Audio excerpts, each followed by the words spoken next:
Welcome, dear listener, to Sleepy History Tales. Tonight, let's drift together into a forgotten chapter of America's past. A time when the Republic was still young, the ink on the Constitution barely dry, and opportunity belonged to those bold enough or dark enough to seize it. In those early days, while liberty's promise echoed through the original 13 states, another kind of whisper took root far to the south. Not in Congress nor the newspapers, but in candlelit parlors, in muddy alleyways, in the low murmurs exchanged over clinking glasses of port in Charleston's drawing rooms. Whispers of a family whose rise could not be explained by labor or luck. Whispers of gatherings held in the dead of night, of strange lights flickering across marshes, of people who disappeared without sound or trace. This is the story of the Bellamy dynasty and the hidden cult that built their empire. The year is 1790. South Carolina's coastal lowlands gleam with wealth fortunes born of rice fields, slave labor, and maritime trade. The revolution has passed, leaving in its wake a hungry new country, ambitious, chaotic, and brimming with dreams. Charleston bustles with life. Merchants and sea captains haggle near the harbor. Planters and politicians gather beneath wrought iron balconies to debate this new American order. Carriages clatter across cobblestones, spraying water from the latest summer rain. Ladies float by in embroidered silks under pastel parasols. Gentlemen waistcoats, snug cravats, impeccable converse beneath the columns of the Exchange building, striking deals with a handshake and a smile. But outside the city, in the wetlands and pine forests, something older stirs.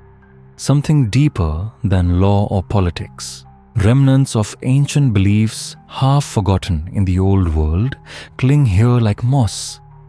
And among the enslaved, stolen from West Africa, and brought in chains, stories are whispered in mother tongues of spirits that walk between worlds of powers older than the Bible, older than any white man's God.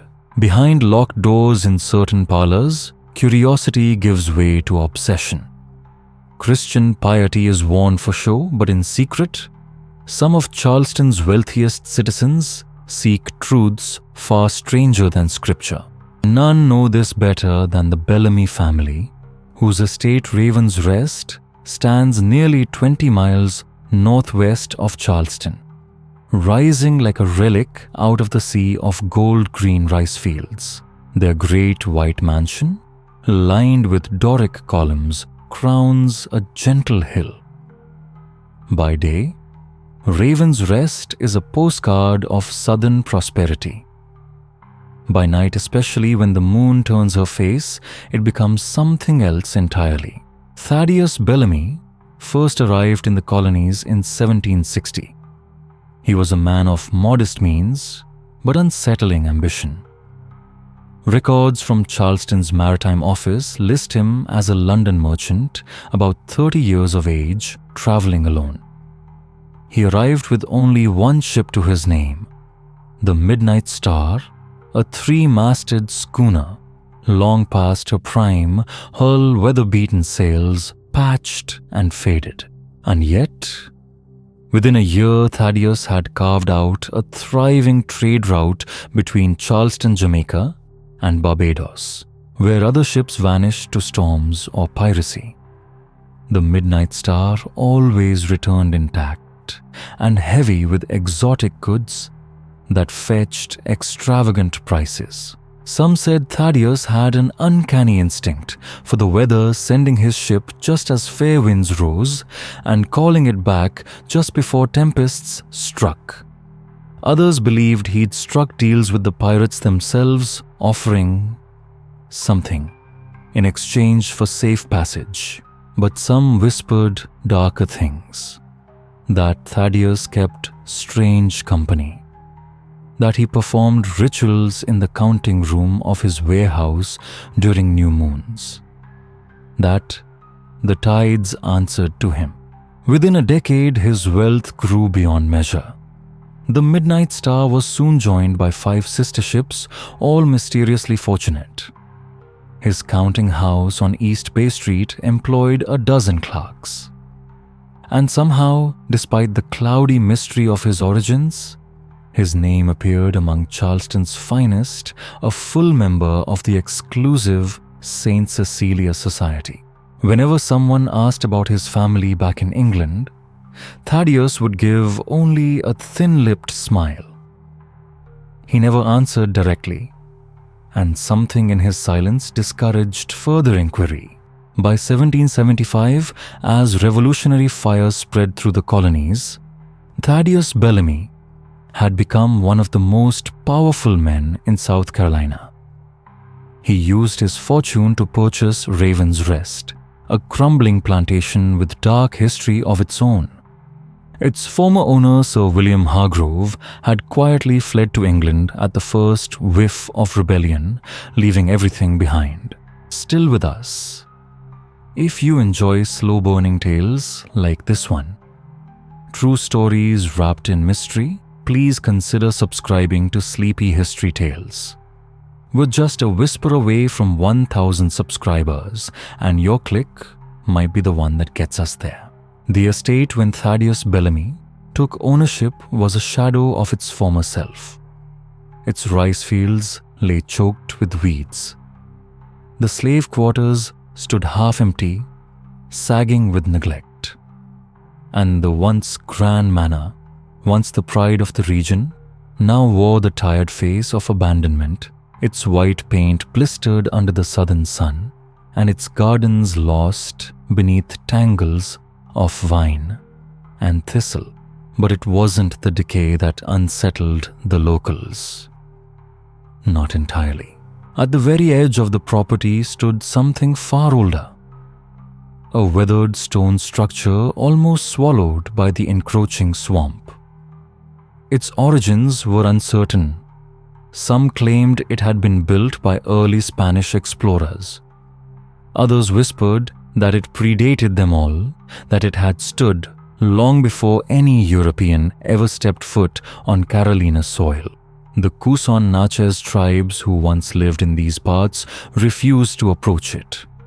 They had a name for the place, the house where shadows live. Sir William Hargrove, the plantation's former owner, had used the building as a storage shed.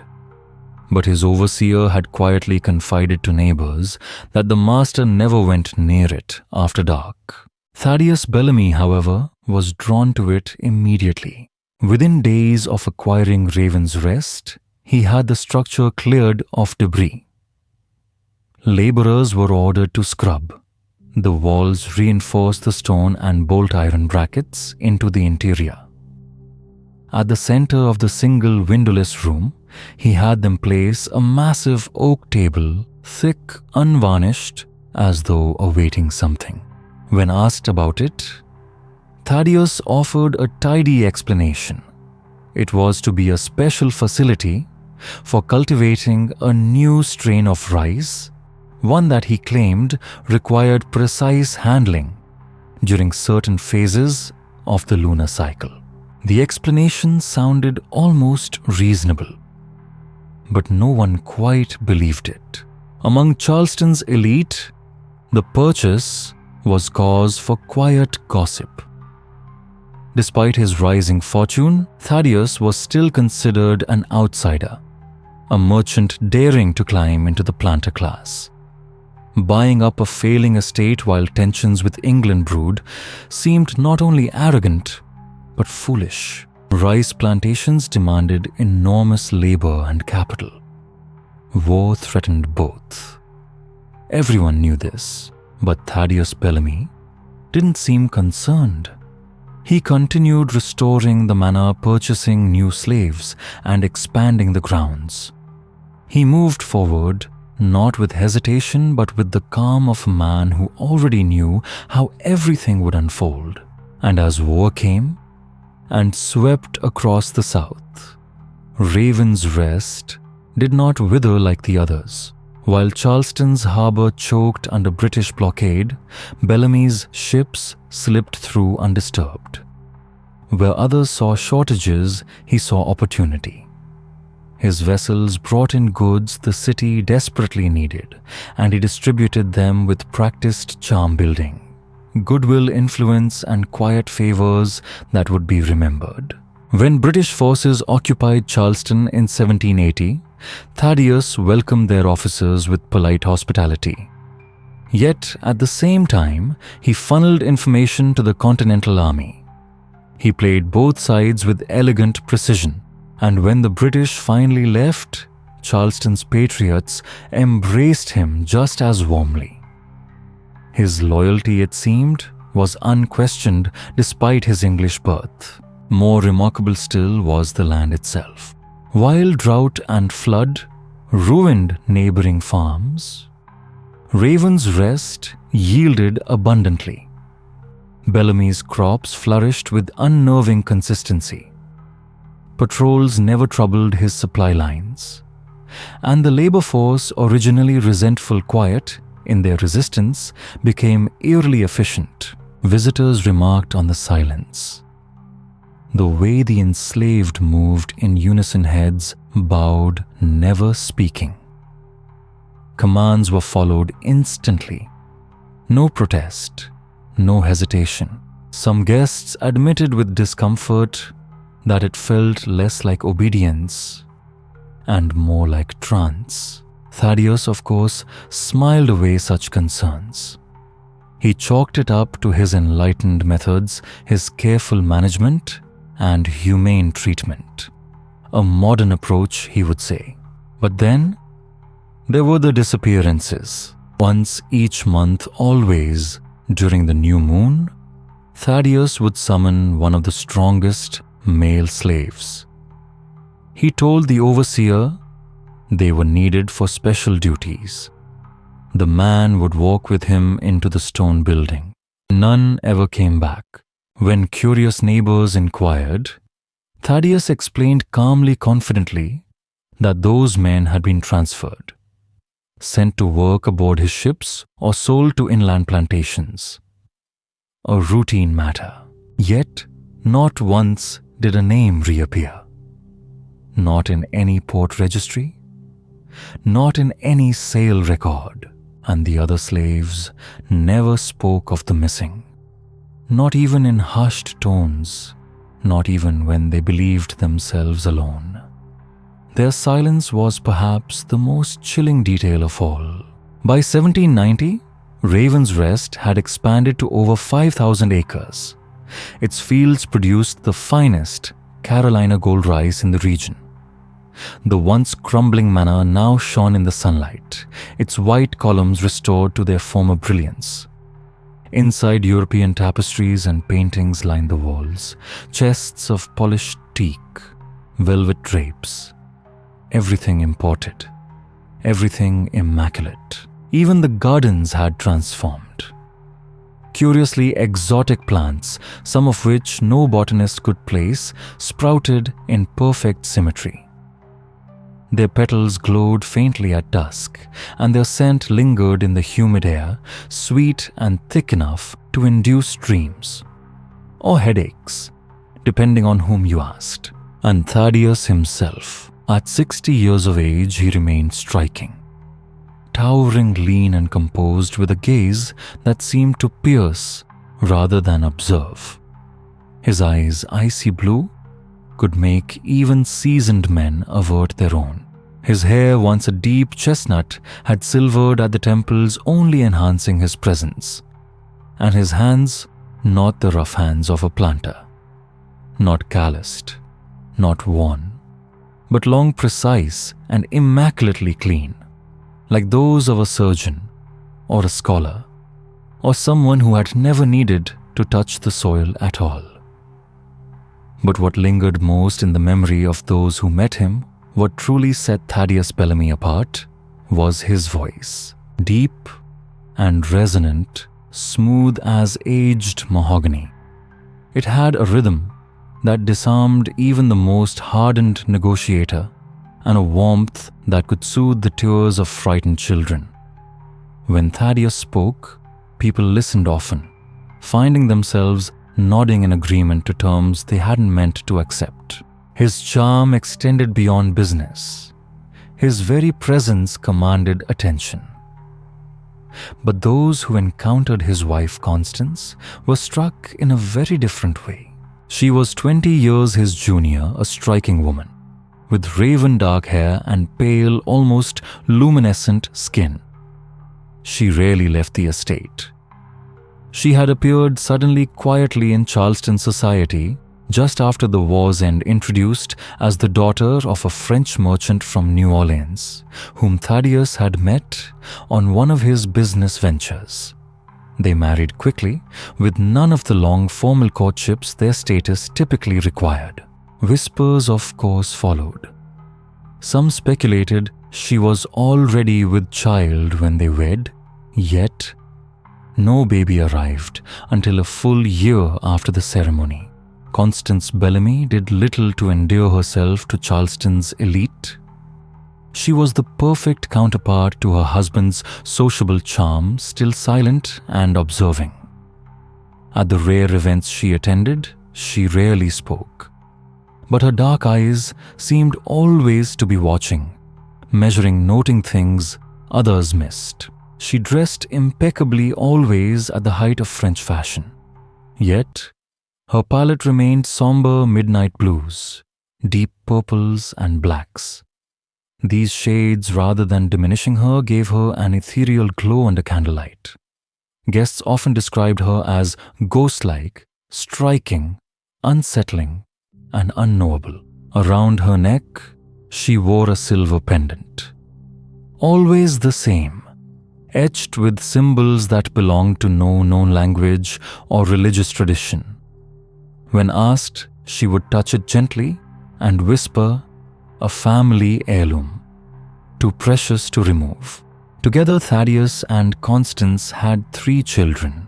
Nathaniel, the eldest at 25, was his father's mirror in both stature and bearing, tall, confident, and commanding. Victoria, now 22, possessed her mother's beauty to a haunting degree, pale, poised, and quietly devastating in her silence. And Thomas, the youngest, at 16, was a perfect blend. He had Thaddeus's cold blue eyes set in a face shaped by Constance's softer features. The Bellamys were known not only for their wealth, but for their generosity. They funded churches and schools throughout the region. In 1787, St. Michael's Church received a magnificent new pipe organ donated by Thaddeus himself. In 1790, Charleston's orphan house was founded with Constance among its most generous patrons. Victoria supported a school for the daughters of lesser gentlemen, young women of promise, born without fortune. And Nathaniel sponsored the construction of a new hospital wing, earning accolades from physicians and politicians alike. These gestures brought the Bellamys the admiration of their peers and the affection of the common people. Few questioned the source of their fortune. Most accepted Thaddeus's simple explanation: savvy investments and efficient plantation management. And so, the story remained unquestioned. But those who visited Raven's Rest found the surface of refinement masking something stranger beneath. The family hosted grand affairs, evenings of opulence and conversation. Guests were dazzled by the house's lavish interiors and by the peculiar artifacts displayed behind glass throughout the hallways. Thaddeus Bellamy had traveled widely, or so he claimed. And the evidence of those journeys lined every corridor. Egyptian canopic jars, their animal-shaped stoppers staring through the glass. Grecian amphorae etched with scenes of Dionysian revelry, their meaning too vivid for delicate eyes. African ceremonial masks whose carved faces seemed to change expression depending on the angle. Pre-Columbian stones carved with rituals so graphic, some guests looked away. This private museum was Thaddeus's pride. He would guide guests from one case to the next, recounting the origins of each piece. His stories always hinted at adventure, at near-death escapes, cryptic guides, sacred ground trespassed. He never said anything improper, of course. But there were always shadows behind the tales, suggestions of knowledge not meant to be found. He presented himself as a scholar of lost civilizations, especially those preoccupied with death, the soul, and what might follow. Most guests found his enthusiasm charming, if slightly odd, for a man whose wealth came from rice and ships, but none could deny the awe of the place, nor the magnetism of its master.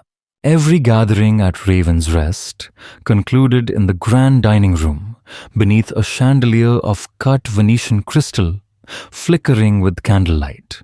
A long, polished table stretched beneath it, capable of seating 30. It glittered with fine silver and china arranged to perfection. Footmen in livery moved like shadows pouring French wine and presenting dish after dish. The food was exquisite. The chef brought in from New Orleans prepared courses that blended classical European training with something unfamiliar. There were spices no one could name, flavors no one could place. And yet, when asked, Thaddeus often smiled in that quiet, knowing way, offering vague remarks about foreign traders from the Far East or Caribbean herbalists who stocked his kitchen with rare, bitter roots and dried blossoms that no local could name. But the whispers never stopped. Like vines curling through the cracks of Raven's Rest, they crept through Charleston's drawing rooms and parlor gatherings. Why, locals asked, did the laborers at Raven's Rest never flee? At other plantations, escape attempts were frequent, sometimes successful. But not here. Not once. Why did Thaddeus insist on preserving that derelict stone ruin near the marsh, a structure the oldest residents called the Witch House, said to predate even the original Bellamy deed? And what exactly occurred during the nights of the new moon, when no callers were received, and even the most trusted servants were locked inside their quarters? The true story begins not with the Bellamys, but with the arrival of a stranger. In the pale dawn of early 1790, a Scottish physician named Dr. Jonathan Blackwood arrived in Charleston Harbor. Fresh from scandal and exile, Blackwood had trained at the University of Edinburgh, a place where science, metaphysics, and forbidden inquiry often danced too closely. He came to America in disgrace. The precise nature of his scandal, lost to time. But whispers followed him too long before he met Victoria Bellamy. Some claimed it involved resurrectionist experiments, attempts to reanimate dead tissue using the theories of Luigi Galvani, the Italian pioneer of bioelectricity. Galvani's work had electrified frogs' legs and scandalized the scientific world. But for men like Blackwood, it was not horror, it was promise. His journals, found hidden decades later in the attic of a Boston row house, laid bare a mind both brilliant and dangerous. He had written, "The force that stirs a heart to beat and a lung to rise is no divine spark. It is energy. And what is energy if not a tool?" He was tall, broad at the shoulder, with prematurely white hair that fell in elegant disarray, setting off his strikingly youthful face. He dressed plainly in dark coats that mirrored his solemn gaze. His hands were a surgeon's, sure, clean and calm. But his eyes, grey as the Atlantic before a storm, watchful and deep. He spoke with the crisp burr of Edinburgh's old town, a sound unfamiliar in Charleston, but strangely captivating. It charmed some. It unsettled others. Charleston society, despite its insular pride, found room for him. He opened a modest practice, and soon his name passed between households like a secret cure. His methods blended the traditional with the radical imported tinctures, self-devised compounds, and strange treatments drawn from texts few others had read. Patients recovered under his care, often from fevers and infections that had stumped the city's best. If some reported vivid dreams or uncanny sensations afterward, it was dismissed as the body's way of healing.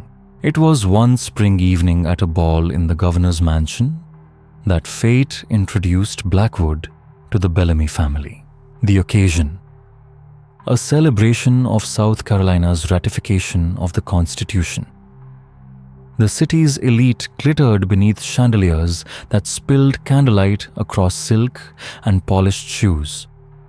Music swirled minuets and country dances played by a hidden quartet, and champagne sparkled in crystal flutes. The air was thick with laughter, perfume, and quiet rivalry.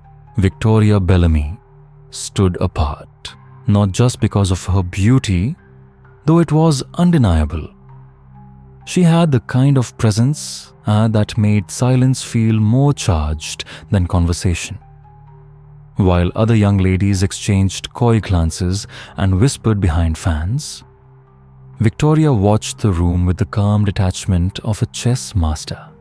She moved only when she chose, spoke only when it served her purpose.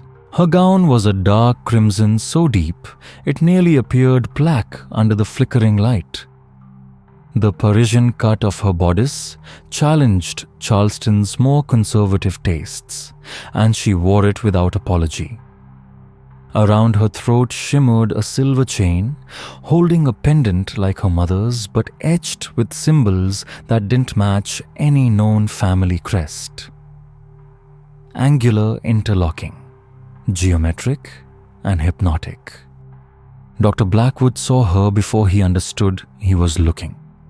And then he couldn't look away. There was something familiar about her, though he was certain they had never met. It was not recognition in the usual sense, but something deeper, an understanding, a kinship of the out of place. When their eyes met across the crowded room, he felt it. Not warmth, not desire. Something colder, something fated. Without quite knowing why, he crossed the ballroom floor, each step echoing as if it belonged in a darker chamber. He bowed. She smiled barely, and he asked her to dance. Their dance would echo through the parlors and porches of Charleston for weeks to come. The elegant physician and the mysterious daughter of Raven's Rest, gliding across the floor in perfect step so fluidly that the rest of the guests paused mid-waltz just to witness it. They spoke little, if at all, during the minuet. Instead, they conversed through glances measured magnetic and in the gentle yet deliberate press of their hands during each figure of the dance. The moment the final chord faded, Victoria turned her face up toward him, and then she smiled. Not the rehearsed society smile expected of Southern belles, but something far more rare, genuine, luminous, disarming. It softened her sharp cheekbones and transformed her beauty into something breathtaking. "You're not like the others, Dr. Blackwood," she said, her voice as soft as silk and twice as dangerous. "You see past the veil that blinds most men." Blackwood tilted his head, intrigued. "And what veil is that, Miss Bellamy?" She glanced over the glittering crowd of Charleston's finest. Her expression for a moment turned almost mournful. The comfortable illusion that we understand this world and our place within it. These people, you see them, don't you? Living in a dollhouse of their own making, pretending their roles are real.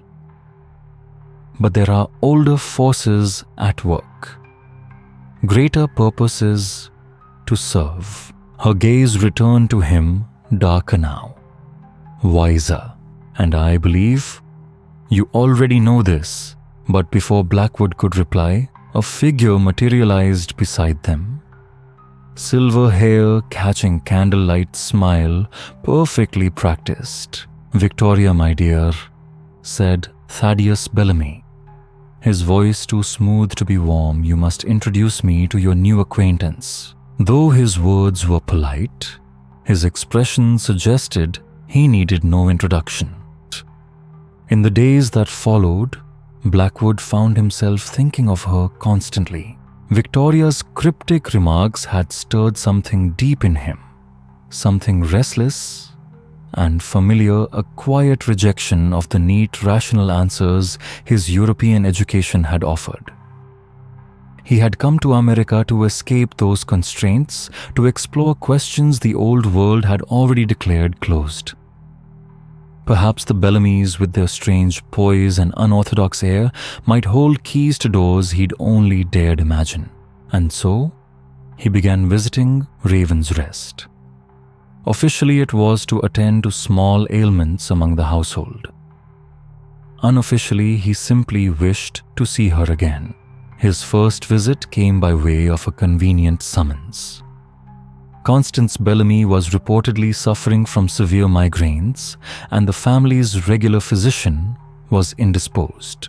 It was a late April morning when he arrived at the plantation.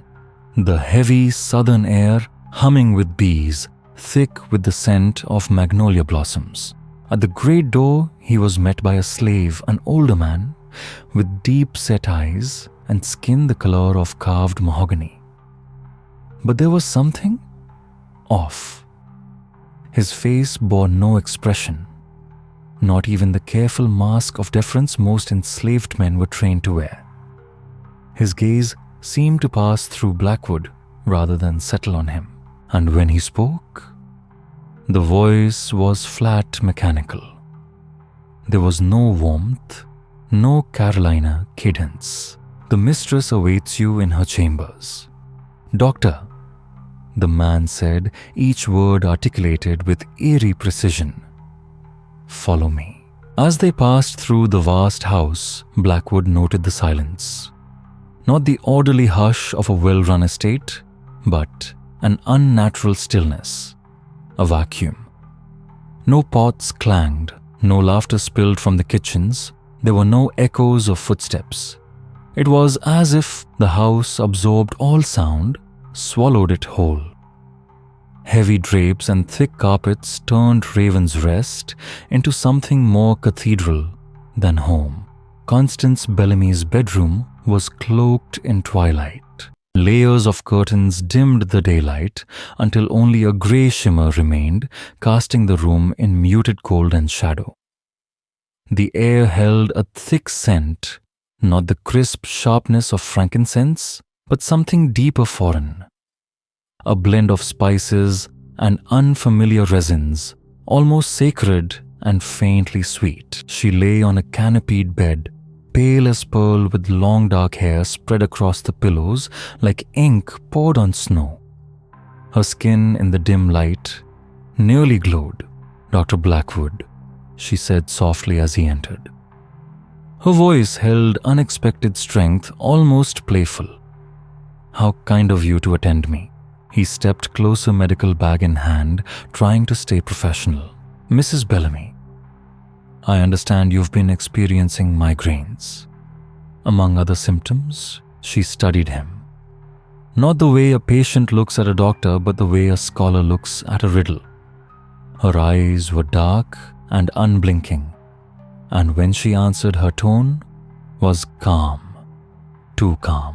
"Yes," she said, "but I find my condition is already improving, now that you're here.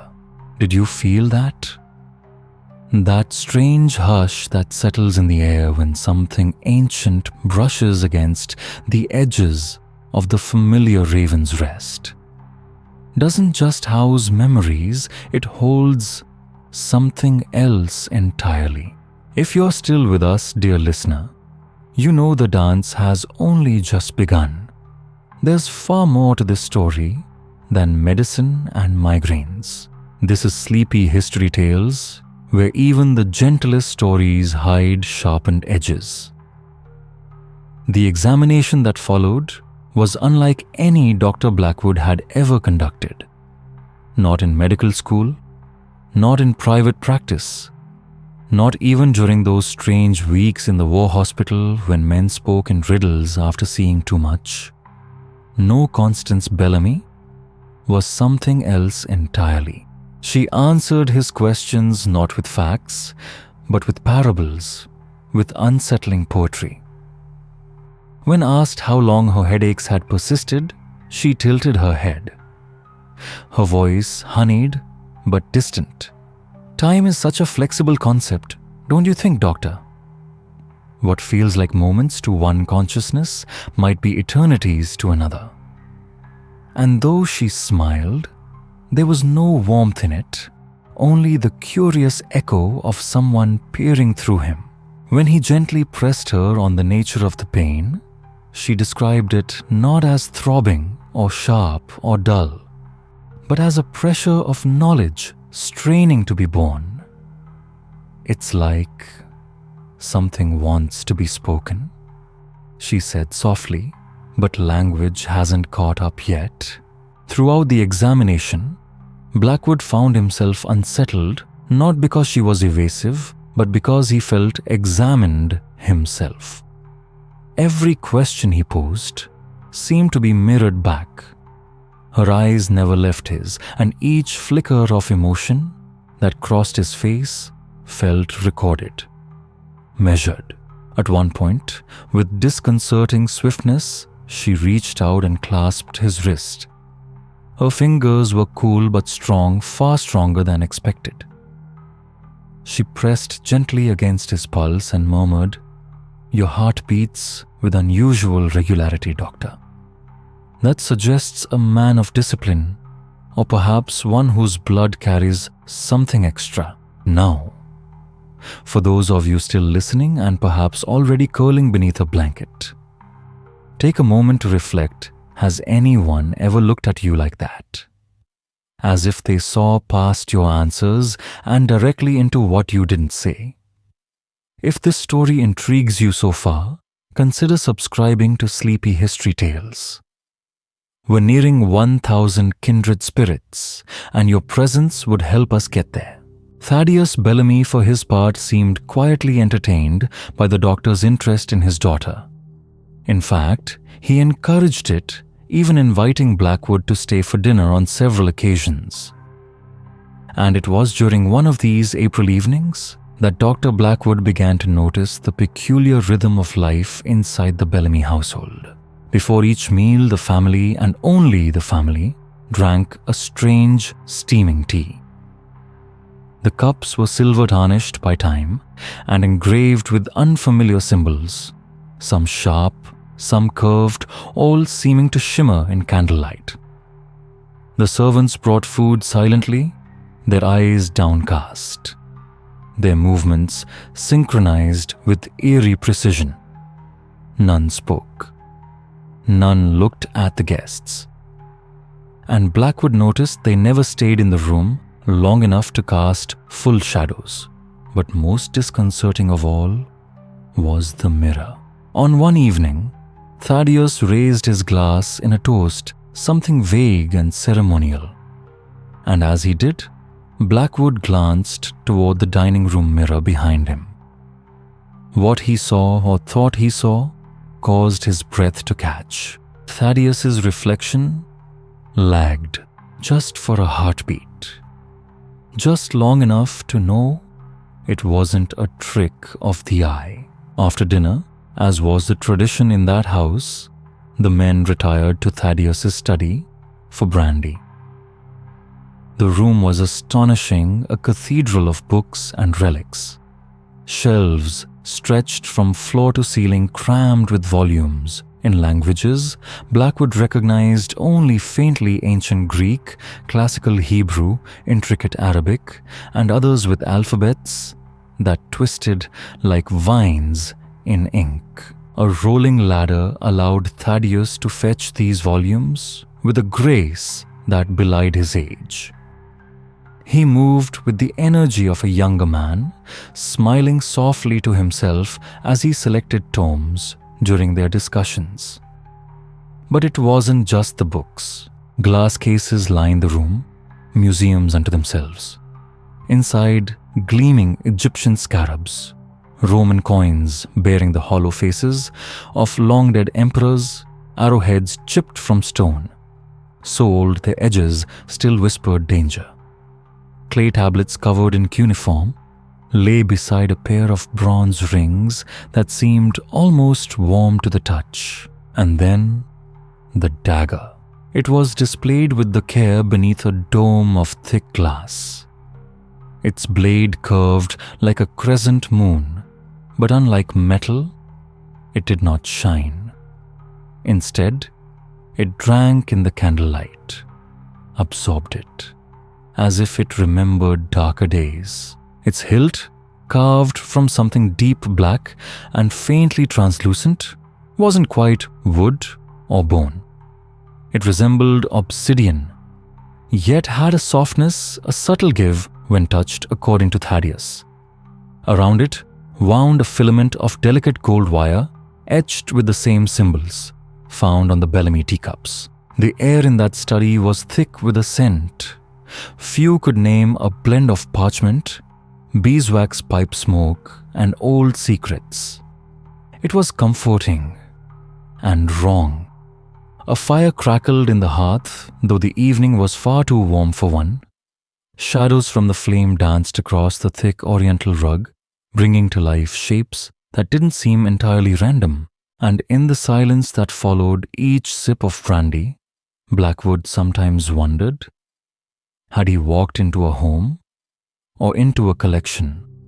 Thaddeus offered Blackwood a seat in one of two deep leather armchairs positioned before the hearth, then poured generous measures of brandy from a crystal decanter. "You seem a man of considerable learning, Dr. Blackwood," Thaddeus remarked, settling into the opposite chair. "Edinburgh is known for its medical school, of course, but I sense your studies extended beyond the conventional curriculum." Blackwood took a thoughtful sip of his brandy. The liquor was exceptional, smooth, warming his throat and spreading heat through his chest. "But I've always believed medicine must embrace new ideas to progress," he replied cautiously. "Some of my research in Scotland was considered unorthodox. Unorthodox enough to require your departure." "I understand." Thaddeus smiled, revealing teeth unnaturally white and flawless for a man of his age. "You needn't be concerned. Charleston society is far less rigid than Edinburgh's. Here, a man of vision may pursue his interests without the constraints of old-world thinking." He leaned forward, the firelight flickering in his icy blue eyes. "And tell me, doctor, have you continued your experiments since arriving in America?" The question caught Blackwood off guard. He had been careful, offering only vague explanations for his sudden relocation. "And I'm not sure what you've heard, Mr. Bellamy, but I make it my business to know about interesting newcomers to Charleston." Thaddeus interrupted smoothly. "Especially those with minds that might appreciate the kind of knowledge I've accumulated." He gestured to the towering shelves surrounding them. "And these books contain wisdom most men would find incomprehensible secrets of life and death, of time and dimension, of forces the church has spent centuries suppressing. You have quite the collection, Mr. Bellamy." Blackwood noted, nodding toward an unusual item, a small statue of a seated figure with the head of a bird. It was made of a greenish metal that resembled tarnished copper, but shimmered with shifting hues as the firelight played across its surface. Despite its size no larger than a man's hand, it seemed to command the room, drawing the eye with unsettling intensity. "Ah, yes," Thaddeus said, his voice as smooth as honey. "A gift from an associate in New Orleans. It is said to represent one of the lower, the spirits of voodoo. The Africans brought their gods with them to these shores, you know. Old gods, hungry gods."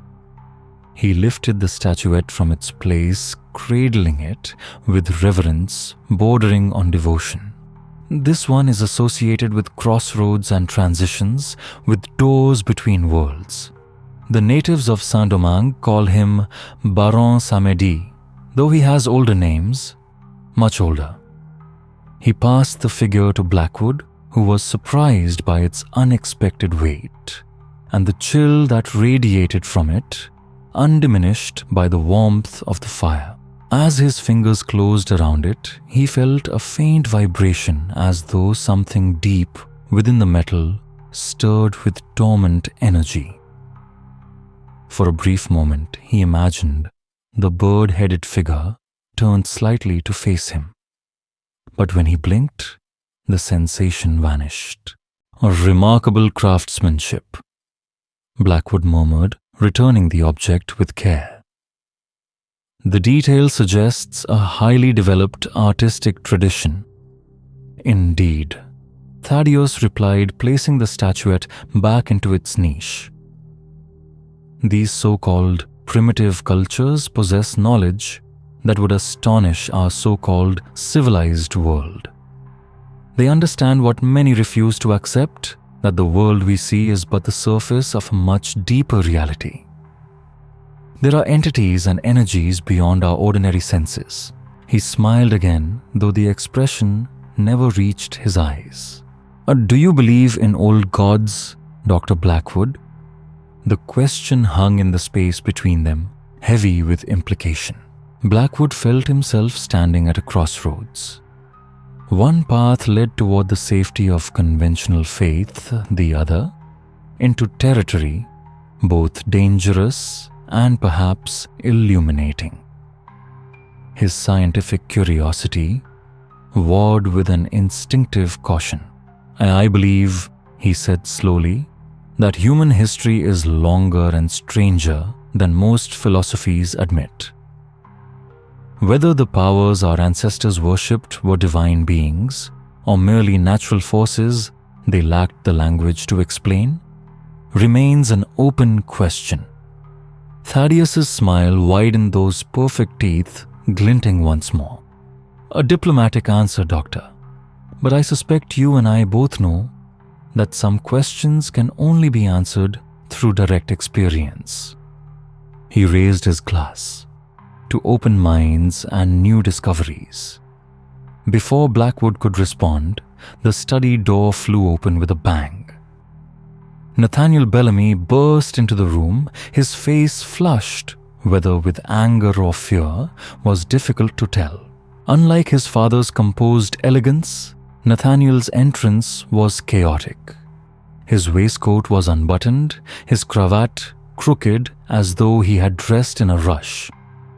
But what struck Blackwood most was the expression on the young man's face, a strange mix of panic and resignation that contorted his usually handsome features into a mask of distress. "Father," he said tersely. "There's been an incident at the witch house," Nathaniel said, breath tight. "Jenkins says it can't wait until morning." The transformation in Thaddeus Bellamy was immediate and chilling. Gone was the charming host of moments before. In his place stood something harder, colder honed, like a blade kept just beneath a velvet glove.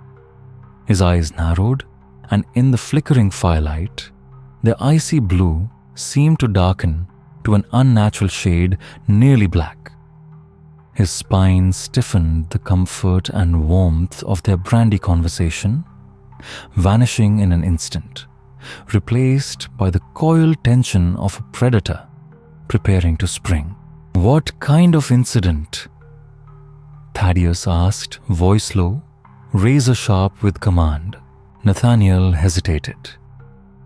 He glanced at Blackwood, clearly reluctant to speak in front of the guest. One of the subjects reacted unpredictably to the treatment, he said. Jenkins attempted the standard corrective measures, but, and Thaddeus prompted, they failed. The pattern is unlike anything we've seen before. It happened less than an hour ago. A flicker crossed Thaddeus's face. Whether it was concern or irritation at the disruption was unclear. But his movements remained calm, deliberate. He set down his brandy with almost ceremonial precision. "Very well," he said, after a long pause. "Please excuse me, Doctor. Nathaniel will keep you company." With that, he swept from the room in a single fluid motion, leaving behind a silence as deep and unsettling as a grave. Nathaniel walked to the decanter, visibly trembling. He poured himself a glass, the brandy sloshing over the rim. In stark contrast to his father's poised elegance, Nathaniel was ruddy-faced and thick-set, his gestures sharp and unpolished. Where Thaddeus moved like a shadow, Nathaniel moved like a hammer blunt and full of barely contained frustration. He downed the drink in a single gulp, then poured another. The liquor seemed to anchor him slightly. His flushed cheeks faded from alarm to a more general discomfort. He turned toward Blackwood, attempting a smile that barely disguised the grimace beneath. "So you're the physician who's been visiting my sister," he said bluntly, lowering himself into the chair Thaddeus had left vacant. "Victoria mentioned you. I admire Miss Bellamy greatly," Blackwood said cautiously. "She has a remarkable mind." Nathaniel snorted, a sound as inelegant as it was honest. "That she does. Too remarkable, some might say. She's far more like father than I ever was." He studied Blackwood eyes, narrowing. "What are your intentions toward my sister, Doctor?" "My intentions are entirely honorable," Blackwood replied stiffly. "I value Miss Bellamy's company. Nothing more without your father's blessing." Nathaniel refilled his glass with a shaky hand. "A word of advice," he said, voice low. "There are things about this family you wouldn't understand. Things that would disturb you. Victoria isn't for you, or any man outside our circle. Best you turn your attentions elsewhere."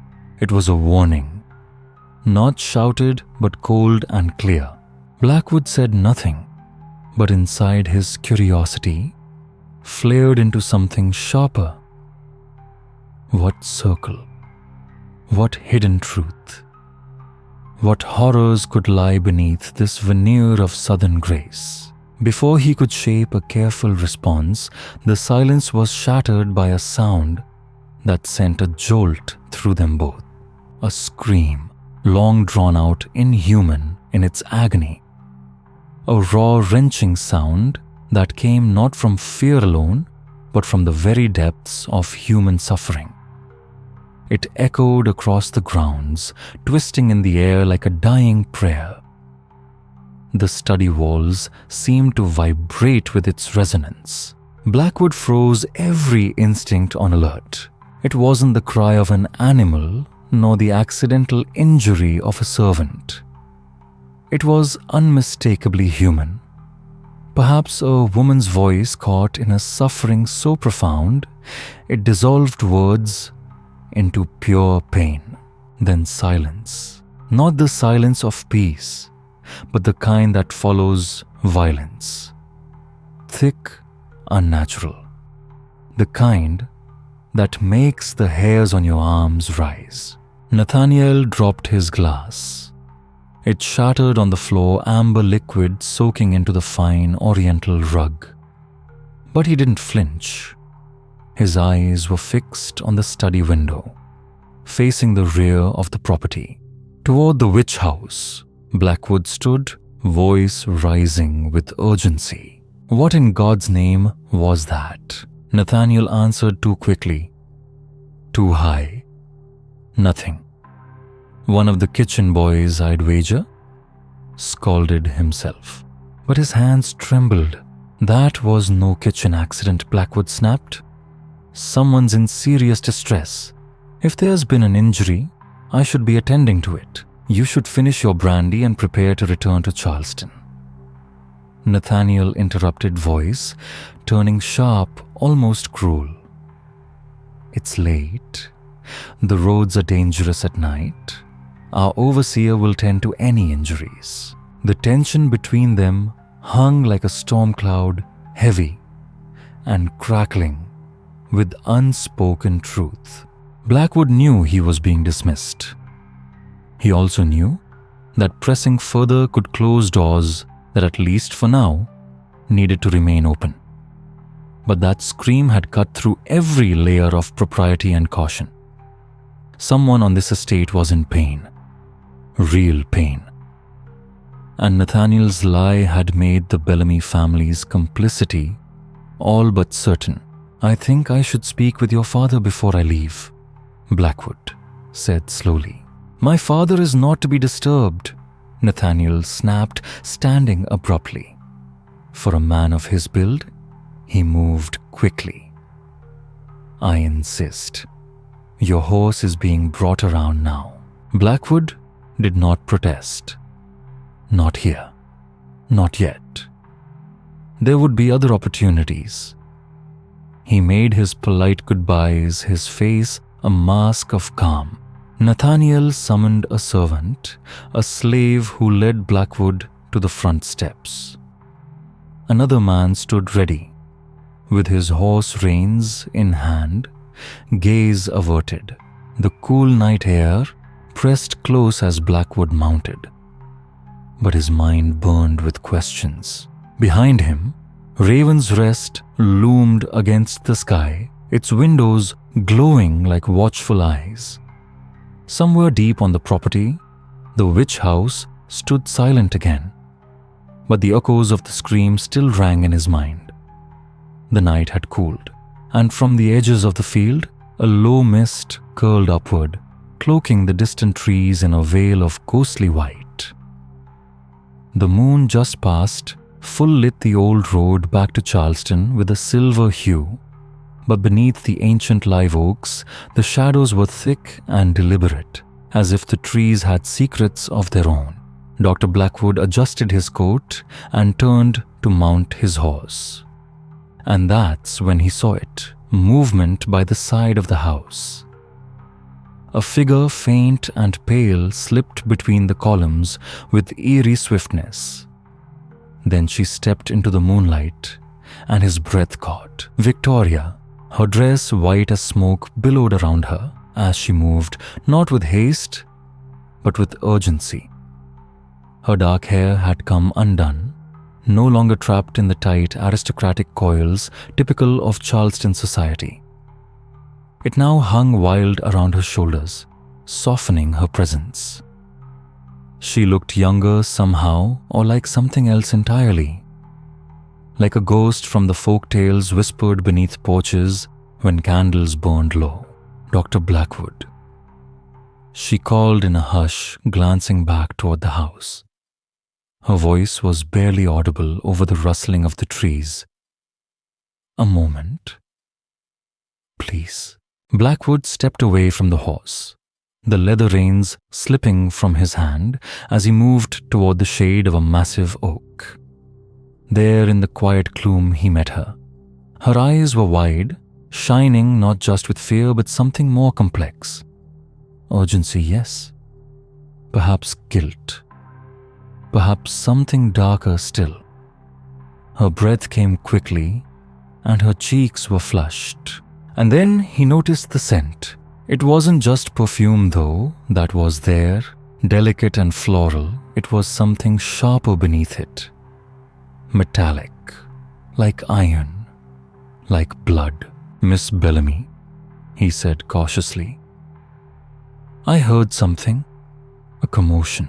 She reached for his arm, and her fingers gripped his coat so tightly that he felt the press of her nails through the fabric. "You cannot come here again," she whispered. Her eyes darted toward the far end of the house. A servant stood just within view, watching from the shadowed hallway. "My father. The things he does, you cannot know them. Please, for your own safety, forget me." Her voice trembled, but her grip did not. And now, at this distance, he noticed something else. Faint lines along her hairline just behind her temple. Scars, no markings. Symbols partially hidden by careful curls. The same sigils that had adorned the silver teacups in the parlor.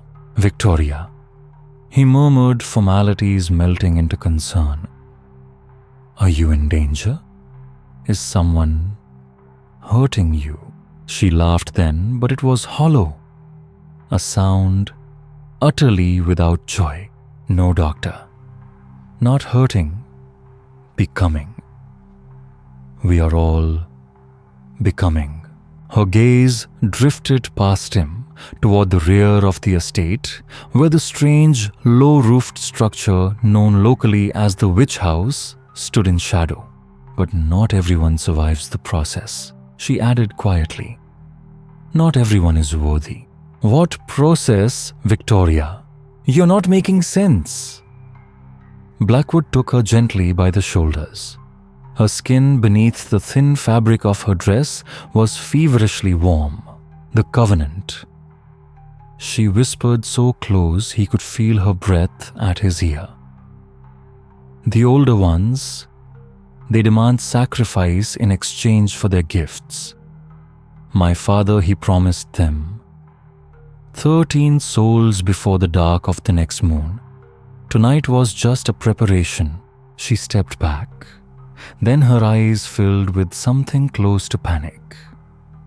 "He sees something in you, doctor. Something he finds useful. If he invites you to a ceremony, refuse.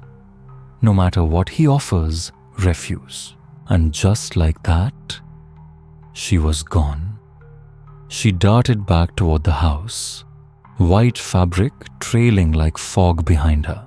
Blackwood stood stunned, her words echoing in his mind. He should have been frightened. But something else stirred within him instead. The same curiosity, the same deep need to uncover hidden mechanisms that had driven his scientific work back in Edinburgh. Victoria's warning had not scared him away. It had drawn him deeper in. He mounted his horse and began the long ride back to Charleston. The road was unusually still. No travelers passed him. Even the animals of the night, the owls, the foxes, the frogs, seemed silenced. Only the rhythmic beat of his horse's hooves and the whisper of wind through Spanish moss broke the hush. And yet, something watched. He felt it again and again. A weight in the air, movement just at the edge of sight. Once something stirred in the trees and he pulled hard on the reins, heart hammering. But when he turned, there was only mist. The trees stood silent. The moon glinted off dew. He arrived in Charleston just after midnight, the city asleep, unaware of the strange threads tightening just beyond the river. The city's edge faded into scattered farmhouses and the occasional roadside tavern, their lanterns glowing faintly for late travelers. One such place, the Sailor's Rest, sat just beyond the bend, and as Dr. Blackwood passed it, a sudden commotion broke the stillness of night. Raised voices the crash of glass, and then without warning, a man stumbled through the tavern's doorway and collapsed directly in Blackwood's path. The doctor pulled hard on the reins, quickly dismounted, and knelt beside the figure. In the spill of yellow light from the tavern door, he could make out a sailor clothes, salt-stained and tar-smeared, clearly no stranger to hard work at sea. His face was bruised. A thin line of blood traced down from a split in his lip. But it wasn't the injuries that struck Blackwood most. It was the look in the man's eyes. Terror. "Help me!" the sailor rasped, clawing at Blackwood's coat with trembling hands. "They're after me. They know I saw." "Saw what?" Blackwood asked, glancing toward the tavern. 3 men stood silhouetted in the open doorway. They didn't step forward. They didn't speak. They only watched still as statues, their shapes oddly uniform despite their differences in height and build. "The ship," the sailor whispered. "Bellamy's ship, the one that docks without a harbor master's record. I was on watch last night. I saw them unloading. It wasn't cargo, not real cargo, people, chained. But not for sale, something worse." His eyes darted past Blackwood, then went wide with panic. "They're coming. God help me, they're coming." Blackwood turned. 3 men were approaching from the tavern, their movements synchronized in a way that reminded him uncomfortably of the servants at Raven's Rest. Their expressions were vacant. One carried a coiled rope, another a heavy cudgel. Without thinking, Blackwood stepped between them and the wounded sailor. "This man needs medical attention," he said firmly, voice calm but commanding. "I am Dr. Jonathan Blackwood. He's under my care." The men halted. Silent glances passed between them as if an entire conversation was shared without a word.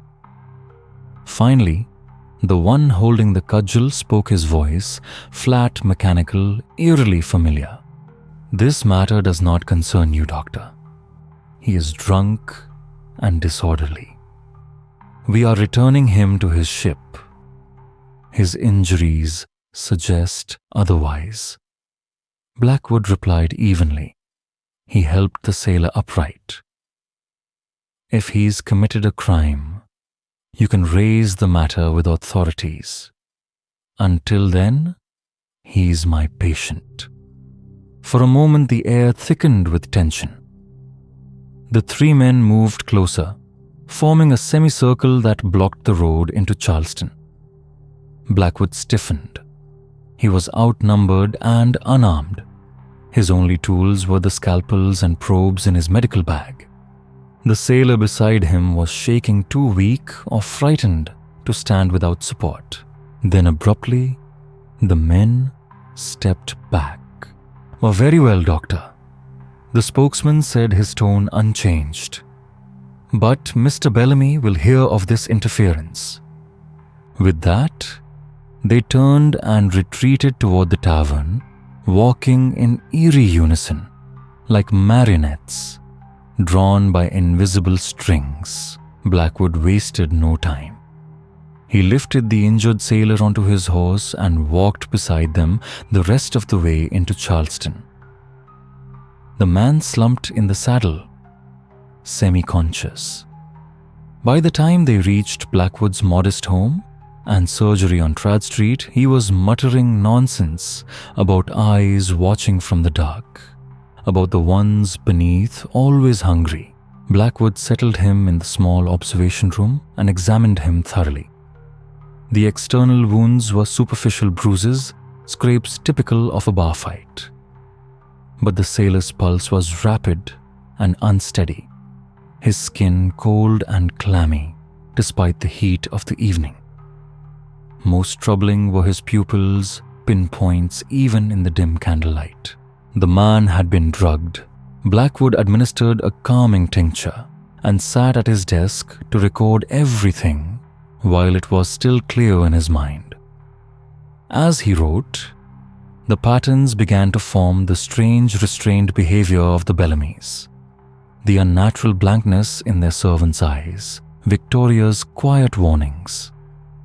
And now this, an exhausted sailor, fleeing from men who weren't quite right, from a ship that seemed to arrive in secret, carrying chained human cargo, meant not for trade, but for something unspeakable. Whatever was happening at Raven's Rest, it extended beyond that estate. It touched the shipping lines. It reached the docks, and it was growing. A week later, Blackwood found himself treating Elijah Parker, a wealthy Charleston merchant known for supplying imported goods to the region's grand plantations, including the Bellamy estate. Parker, a heavy-set man in his 50s with a blotchy complexion and keen darting eyes, had summoned the doctor for a painful flare-up of gout common enough among men of his class. But as Blackwood wrapped the swollen foot, conversation drifted inevitably to the Bellamys, and what Parker had to say only deepened the unease. His counting house loomed above the Charleston waterfront like a watchful sentinel, its ledgers filled with entries ranging from French Bordeaux to English broadcloth, and even spices carted in from the far coasts of Sumatra. Unlike the more conservative merchants who staked their fortunes on a single good or route, Elias Parker was a man of fluid interests and fewer scruples. If something could be sold, whether properly taxed or questionably acquired, Parker would find a buyer and pocket his margin. If a man wanted it and had the coin, people whispered Parker would get it. No questions, no receipts, he muttered now, through clenched teeth scowling as Dr. Blackwood wrapped his swollen foot in linen, steeped in willowbark juniper and crushed white nettle. Damnable affliction, Parker hissed. The toe joint was grotesquely bloated, red glossy, pulsing with an inflammation that looked more like fire than illness. Gout, they called it. The rich man's curse. He gave a rueful smile. They say it comes from living too well, though I notice it's never the lean, cheerful ones who suffer it. Only fellows who appreciate their port and beef. Blackwood allowed a polite smile, though he kept his focus on the bandaging. It does seem aggravated by diet, the doctor said, but there's often a family tendency. Did your father suffer these attacks? Parker grunted. Father, grandfather, great-grandfather, every one of them, except Bellamy. Bellamy drinks as well as I do, and hasn't limped a day in his life. Never once. The envy was plain on his face, almost childish. They're strange folk, he added, flinching again as Blackwood secured the wrapping with a bone pin. Been supplying the Bellamys for 15 years, and I still don't understand how they manage it. Blackwood adjusted his tone. Manage what exactly? Parker took a slow breath. Their success. He reached for a tumbler of watered-down brandy, a minor comfort Dr. Blackwood had permitted, given the sharpness of the pain, and stared into the flickering oil lamp as if remembering something bitter. Thaddeus Bellamy came here with a sea-wormed ship and no coin to his name. Now look at him. Wealthier than any of us, built Raven's Rest while the rest of Charleston was starving. During the war, when men like me were being bled dry, his fortune grew. Blackwood kept his face neutral but leaned forward slightly. I've heard he's particularly shrewd. Parker snorted. Shrewd doesn't cover it. His ships avoid pirates. His crops thrive during droughts. His investments always always return profit. And during the occupation, the merchant glanced around the doctor's study, though they were quite alone. The redcoats never touched his land. Somehow, Bellamy had them eating from his hand while feeding information to the rebels behind their backs. Any other man would have hung. He came out of it richer. Then Parker leaned in, further dropping his voice to a conspiratorial hush. And have you noticed something else? He doesn't age. I swear he looks exactly the same now as when I first met him. That was 20 years ago. Blackwood raised an eyebrow, but said nothing. My father used to tell stories, Parker continued, about the old world. About men who made bargains, sold their souls for gold and years. I used to laugh at it. Lately, I don't laugh so much. Surely Blackwood offered you don't believe in such superstitions. He chuckled, but it felt forced. Inside, a flicker of unease twisted through him. His own studies in Edinburgh had once drawn him into strange corners of knowledge, where medicine blurred with myth and folklore, mapped too precisely onto scientific riddles. Perhaps not, Parker admitted, slumping back into the chair. I deal in crates and coin doctor in things you can weigh. But something happened in 82 I've never been able to shake. He took another sip of his brandy. There was a slave revolt, planned uprisings at 5 or 6 plantations along the Ashley. Someone betrayed them. The ringleaders were captured, most of them executed right there in the open. They made a show of it, but not the ones from Raven's Rest. He paused. Bellamy said he'd handle them himself. Took them to that stone building behind the fields. That godforsaken thing older than the rest of the house. Nobody saw those men again. But for weeks, Dr. Smoke poured out of it day and night. He shivered, and the smell, it wasn't flesh, it was sweet, sickly, like flowers left too long in the sun. I still remember it. I don't think I'll ever forget. Blackwood didn't reply. He finished the dressing in silence, hands working automatically while his mind churned. The Bellamy enigma deepened with every story, every whisper. Superstition, perhaps. But as he'd learned long ago in the rain-washed alleys of Edinburgh, not all things were written in anatomy books.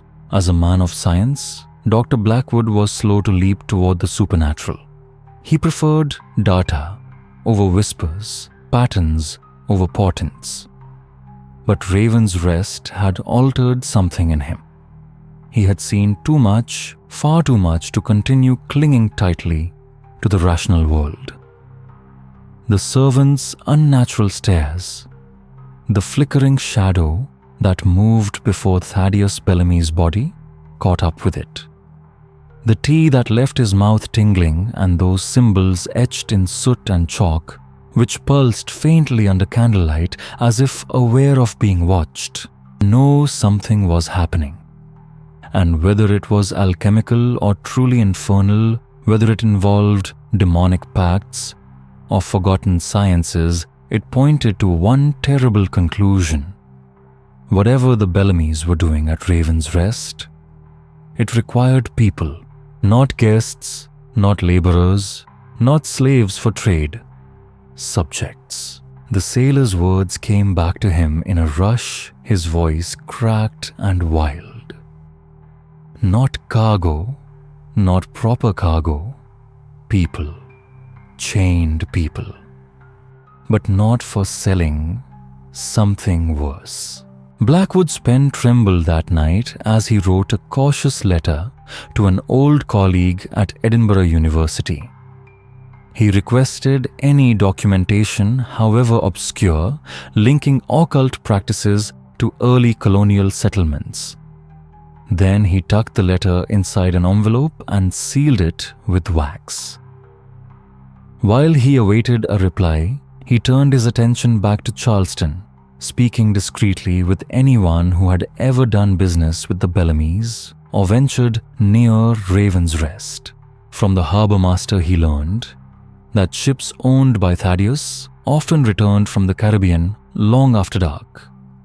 Their cargo was never logged, it was never witnessed, and it was never unloaded it by the usual dock hands, only by Thaddeus's private slaves, quiet men whose names appeared nowhere on city records. A retired midwife gave him something even more disturbing. She recalled Constance Bellamy from a birth many years ago. She said the woman hadn't aged since, 20 years unchanged. She swore on her Bible that during the delivery of the youngest Bellamy child, she saw Constance disrobe, and there beneath her silk chemise were markings. Strange dark sigils, some like writing, some like animal bones covering her body. The midwife said they moved. Not flickered, not danced. Shifted. But perhaps most unsettling of all was his meeting with Reverend James Sullivan of St. Philip's Church, a man who had weathered 40 summers in Charleston. Small and stooped, with hands twisted from arthritis and white brows, like snowdrifts, the Reverend's mind remained sharp eyes, a piercing blue, as he catalogued a stack of old donation books in the library. Thaddeus Bellamy Sullivan murmured when Blackwood gently asked, "Now there's a name I haven't spoken aloud since the Lavo affair." Lavo Blackwood blinked, unfamiliar with the name, despite months of research. Henri Lavo Sullivan clarified, sliding a thin marker into his open book. A Frenchman from Saint-Domingue arrived with Thaddeus in 1760. They were partners at first, businessmen, inseparable. This was new, no one had ever mentioned a partner. "What happened to him?" Blackwood asked, sitting forward slightly. Sullivan's gaze darkened. His hands went still on the table. He vanished. Thaddeus claimed he returned to France. But there were rumors. What kind of rumors? The Reverend lowered his voice. "Lavo confided in me just once. He was terrified. Said Thaddeus was involved in something ancient, something that predated even the church. He spoke of rituals, of sacrifices, and of entities so old they had no names, only intentions. He said Thaddeus hadn't brought gold or goods from the old world. He'd brought knowledge, a method, a way to commune with things better left unknown." Sullivan's voice dropped again, this time to a whisper. A week later, parts of a body washed ashore near the harbor. The head was never recovered. No one could prove it was Henri Lavo. But I have always wondered. He went silent for a time, running one gnarled finger along the small brass cross that hung from his neck. Finally, he continued, his voice steadying. "Before he disappeared, Lavo gave me something. A journal written in French. Said if anything happened to him, I should give it to the authorities. But after he vanished, someone broke into my quarters, forced the lock on my desk, stole only that." "You never recovered it?" Blackwood asked, his tone cautious. "Never. And no other object was touched." "Do you remember any details from your conversations with Lavo?" Blackwood pressed. "Names, phrases, anything that might help identify what Thaddeus had uncovered." Reverend Sullivan looked toward the church's stained glass windows, watching the colored light ripple across the floor. He seemed to weigh something heavy within himself. At last, he nodded. "Lavo mentioned an organization," he said. A name that meant nothing to me then, but I've never forgotten it." He paused. His next words were slow and deliberate. "The Order of the Eternal Dawn." He spoke in hushed tones as though the walls themselves might overhear. "Thaddeus Reverend Sullivan whispered was initiated into their mysteries while in London, long before he came to the colonies. The order he joined, they call themselves keepers of the veil, servants of what they name the Ancient Ones, or sometimes those who wait beyond." He paused, lips tightening in distaste. "Their goal is immortality, but not the kind promised in scripture. No, theirs is a kind achieved through ritual sacrifice, through acts I can scarcely repeat aloud. I've seen references to it, hints in old ledgers, and in the eyes of men who refuse to speak." Blackwood's expression darkened. "And you believe Thaddeus continues these rites here at Raven's Rest?" "I cannot say with certainty," Sullivan answered cautiously, voice cracking with age and gravity. "But I've never accepted his invitation. He's donated handsomely to our church, and yet there is something in that man's eyes, Dr. Blackwood, something that does not belong in a child of God." He reached out then with a hand thin as bone but strong with conviction, and gripped Blackwood's wrist. The weight of the gesture lingered. "If you are investigating the Bellamys," Sullivan warned, "go with extreme caution. Thaddeus's power may not be of supernatural origin, but it is very real. His reach runs deep through Charleston society, into the courts, the trading companies, even the church." Blackwood left St. Philip's with a heaviness in his chest. The Reverend's warning echoed with every footstep. He had come to Charleston seeking a new beginning, a place where his research might unfold free of the disdain he had endured in Edinburgh. But instead he had walked straight into a darkness older than any he had known. Then in early June, a reply arrived from Scotland. His colleague in Edinburgh confirmed that whispers of occult activity had indeed surfaced from the American colonies, most prominently in New England, during the previous century. Enclosed were several aged documents. Among them a tattered anonymous journal dated 1692, the year of the Salem witch trials.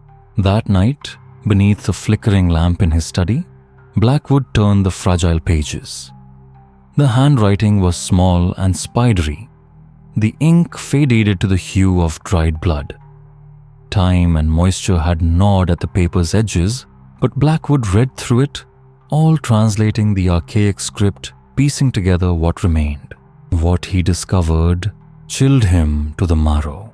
The author, whose name was never given, had infiltrated a group known as the Order of the Eternal Dawn. At first, he had done so out of righteous purpose to reveal and condemn their heresies.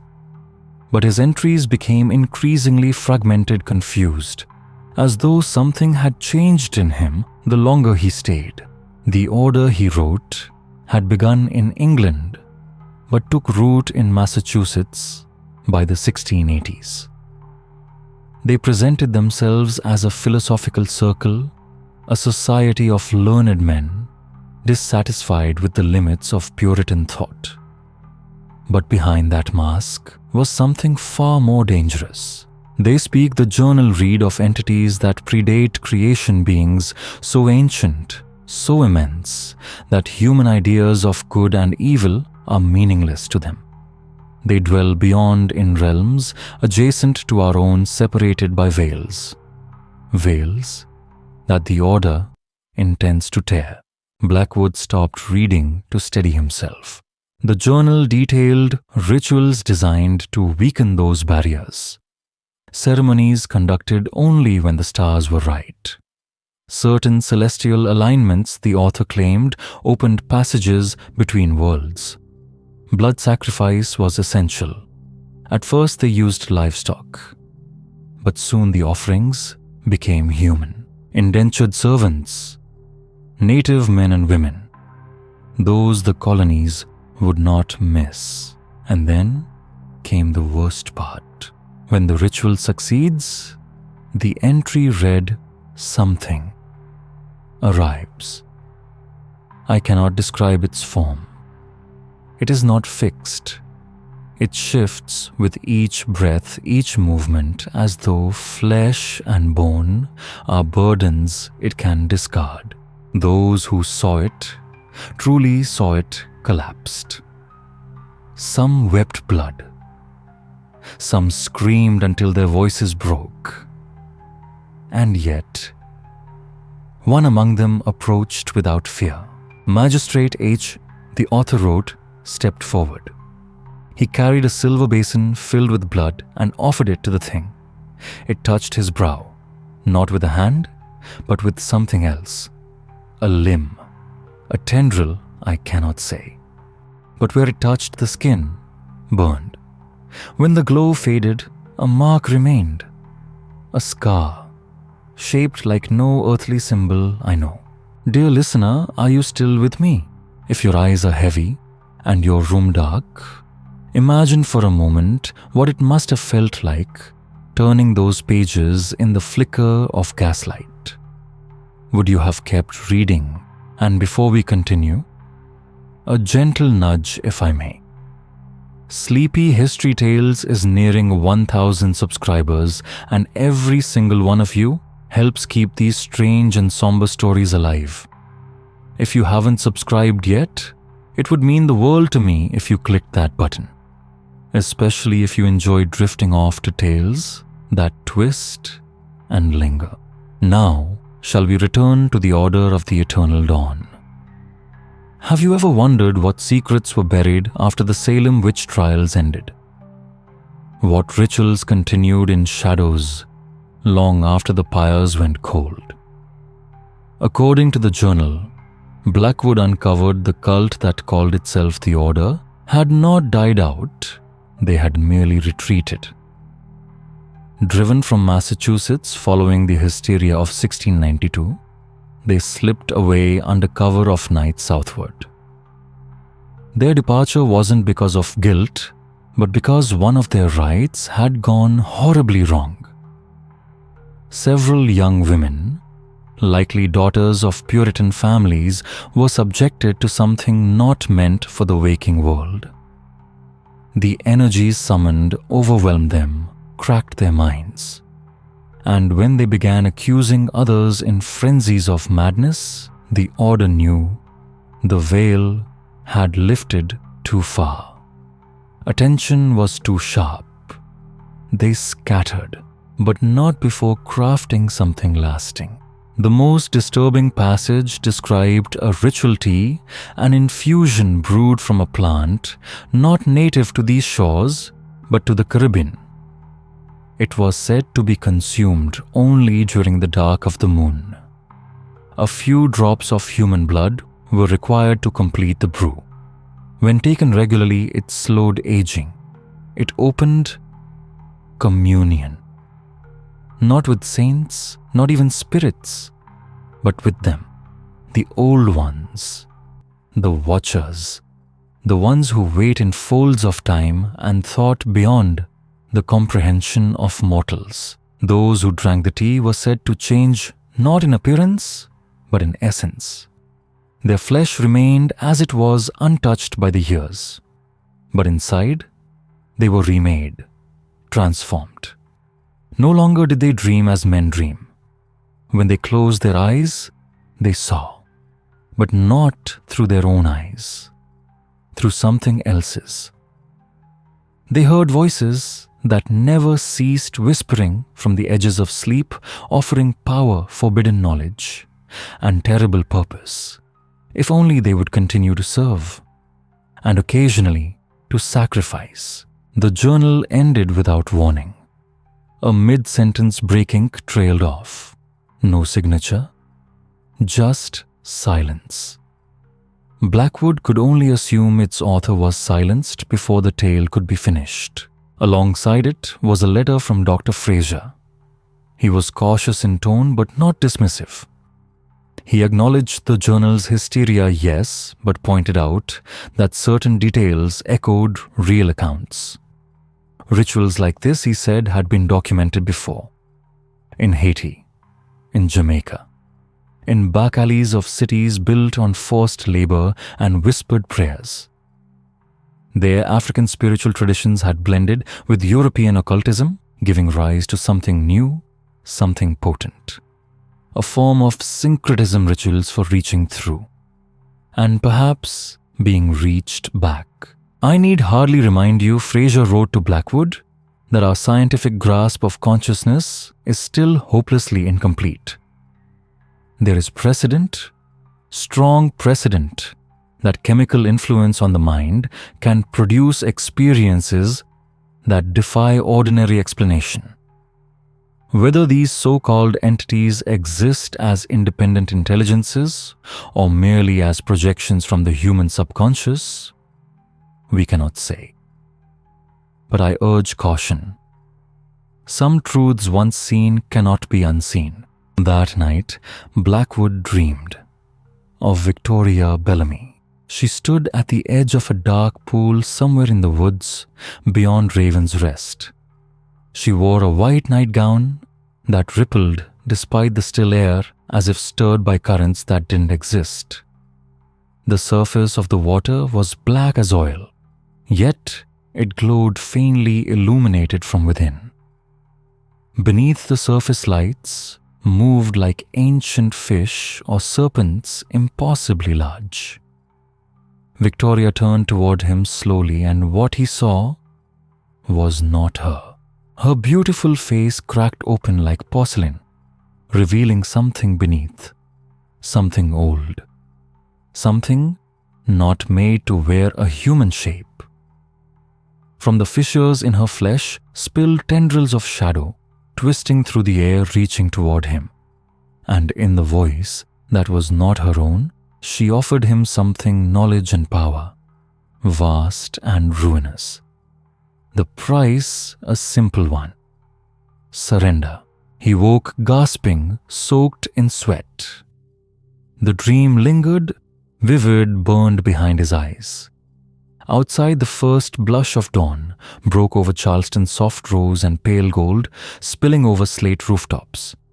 It looked beautiful, but it felt false, the color of illusion, and Blackwood knew he was in too deep now to retreat.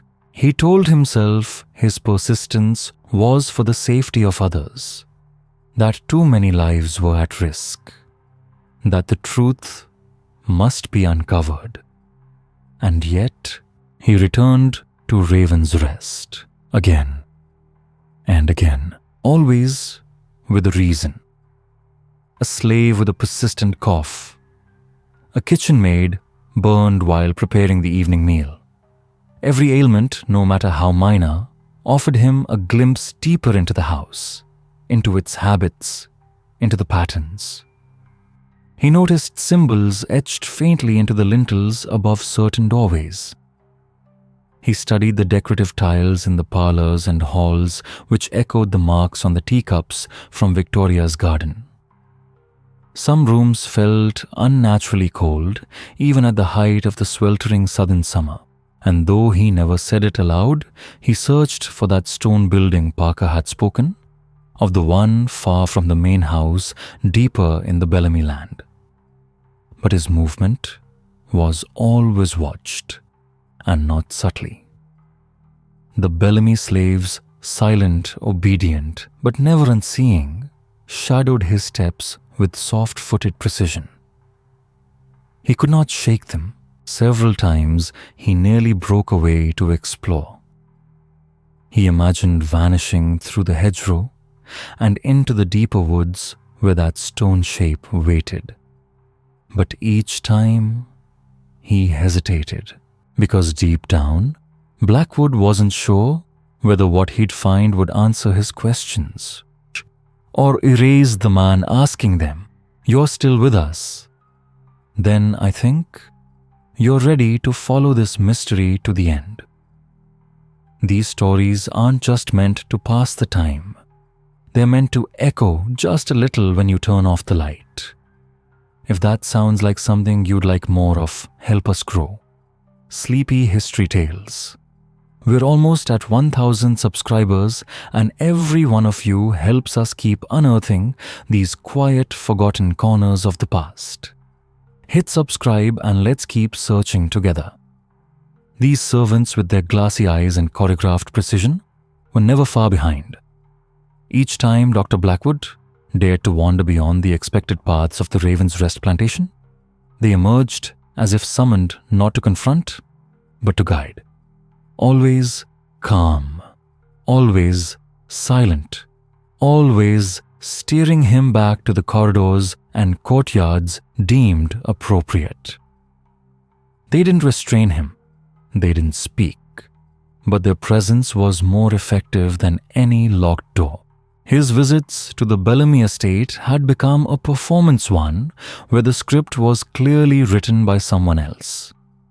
Thaddeus Bellamy, once the very image of Southern hospitality, was now a ghost in his own home, perpetually away on business in Charleston or touring his holdings further down the coast. Constance, on the rare days she received him, did so with impeccable manners and chilling detachment. Her migraines, she said, had improved. She credited his tinctures. But her tone lacked gratitude. Nathaniel was more obvious in his aversion. He was always absent when Blackwood arrived. A flicker of movement in the distance, a door clicking shut just before the doctor turned the corner, always gone before conversation could begin. And Victoria, whose smile had once lit the hallways with promise, now moved like mist. He never saw her up close. Only glimpses watching from windows, pausing behind doors, just slightly ajar. Her eyes on him, her expression unreadable. Then gone. It was in late June, on a morning made of sun and silence, that Blackwood encountered someone different. Thomas, the youngest of the Bellamy children.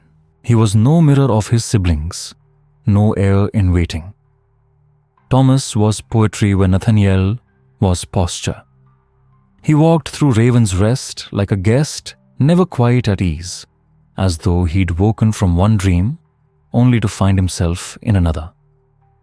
That morning, Blackwood found him beneath the twisted arms of an ancient oak by the formal gardens, buried in a worn copy of Paradise Lost. The boy was so enraptured he didn't notice the doctor's approach until a shadow fell across the pages. Startled, Thomas snapped the book shut.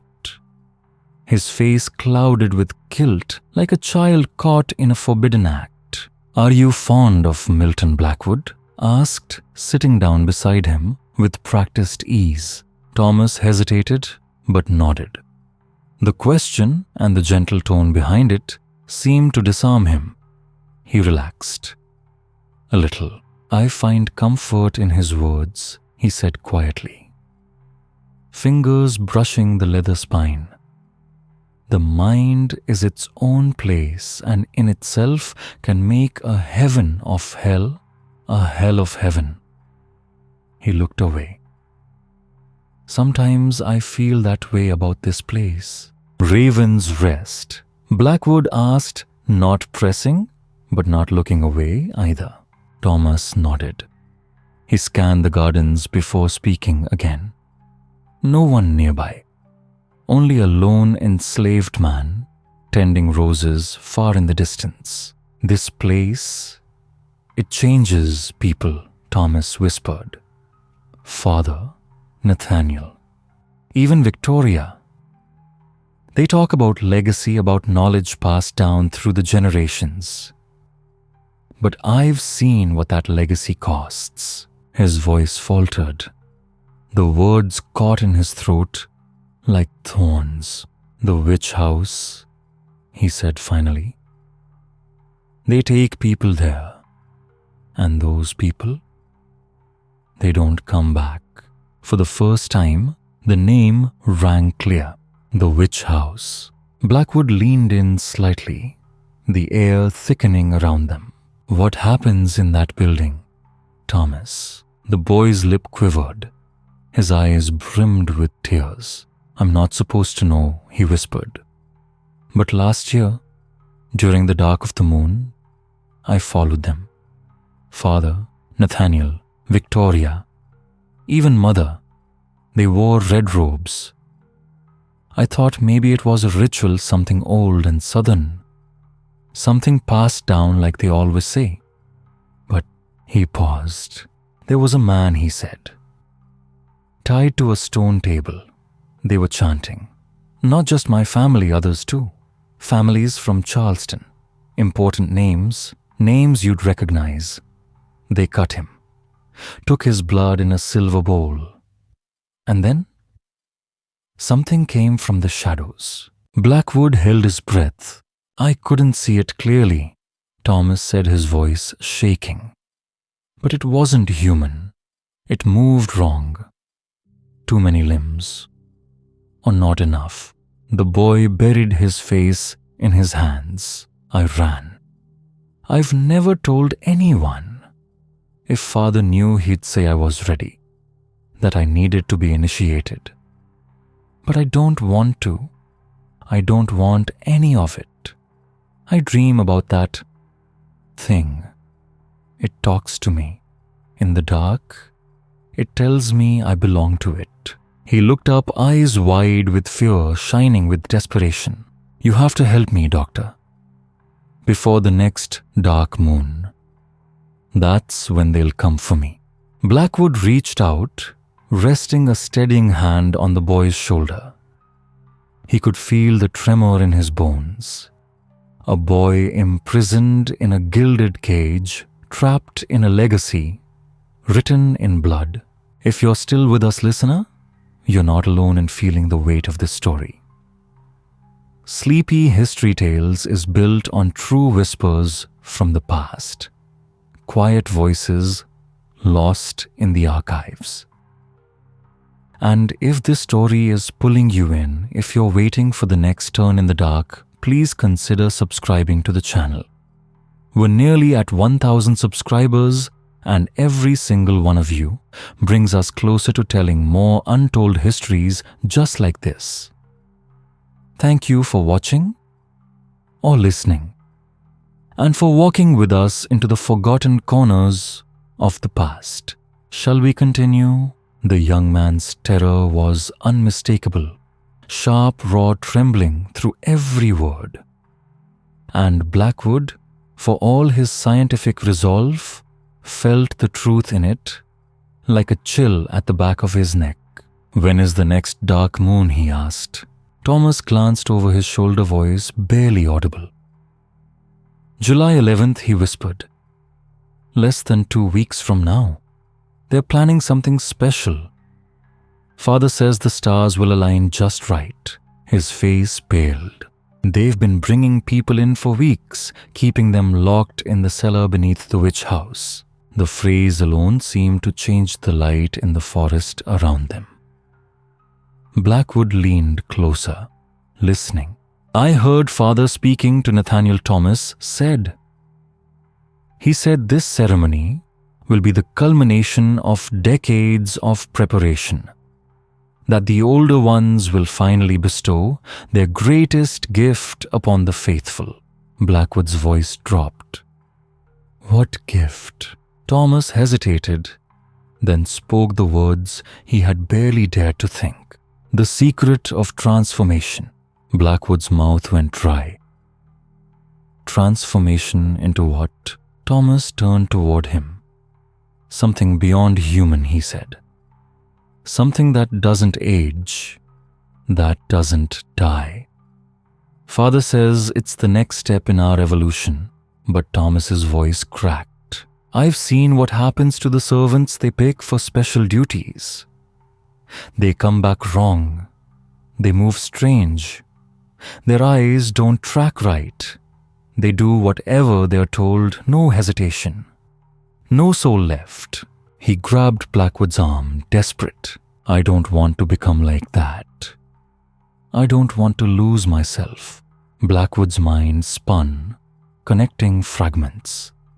The eerily synchronized movements, the hollow stares, the impossible obedience of the Bellamy staff. These weren't side effects of hypnotism. This wasn't chemical sedation. It was deeper, some quiet annihilation of identity. I'll help you, Thomas Blackwood said gently. We'll find a way to get you out before the ceremony. Even as he said it, he wasn't sure how. Not from this house, not from this family, not when the walls themselves seemed to listen. But before Thomas could answer, someone stepped into their path. Victoria. She moved with quiet grace, her expression composed, but something behind her eyes was off, as though her soul were receding beneath the surface. She wore a deep blue walking dress, her dark hair pinned elegantly at the neck, exposing the smooth line of her throat. Around it, her silver pendant gleamed like a warning. Thomas, she said softly. Mother is asking for you. Her voice held no accusation, no suspicion. And yet, it felt like surveillance in velvet form. And Dr. Blackwood, she added, turning toward him, I believe Father wishes to speak with you before you depart.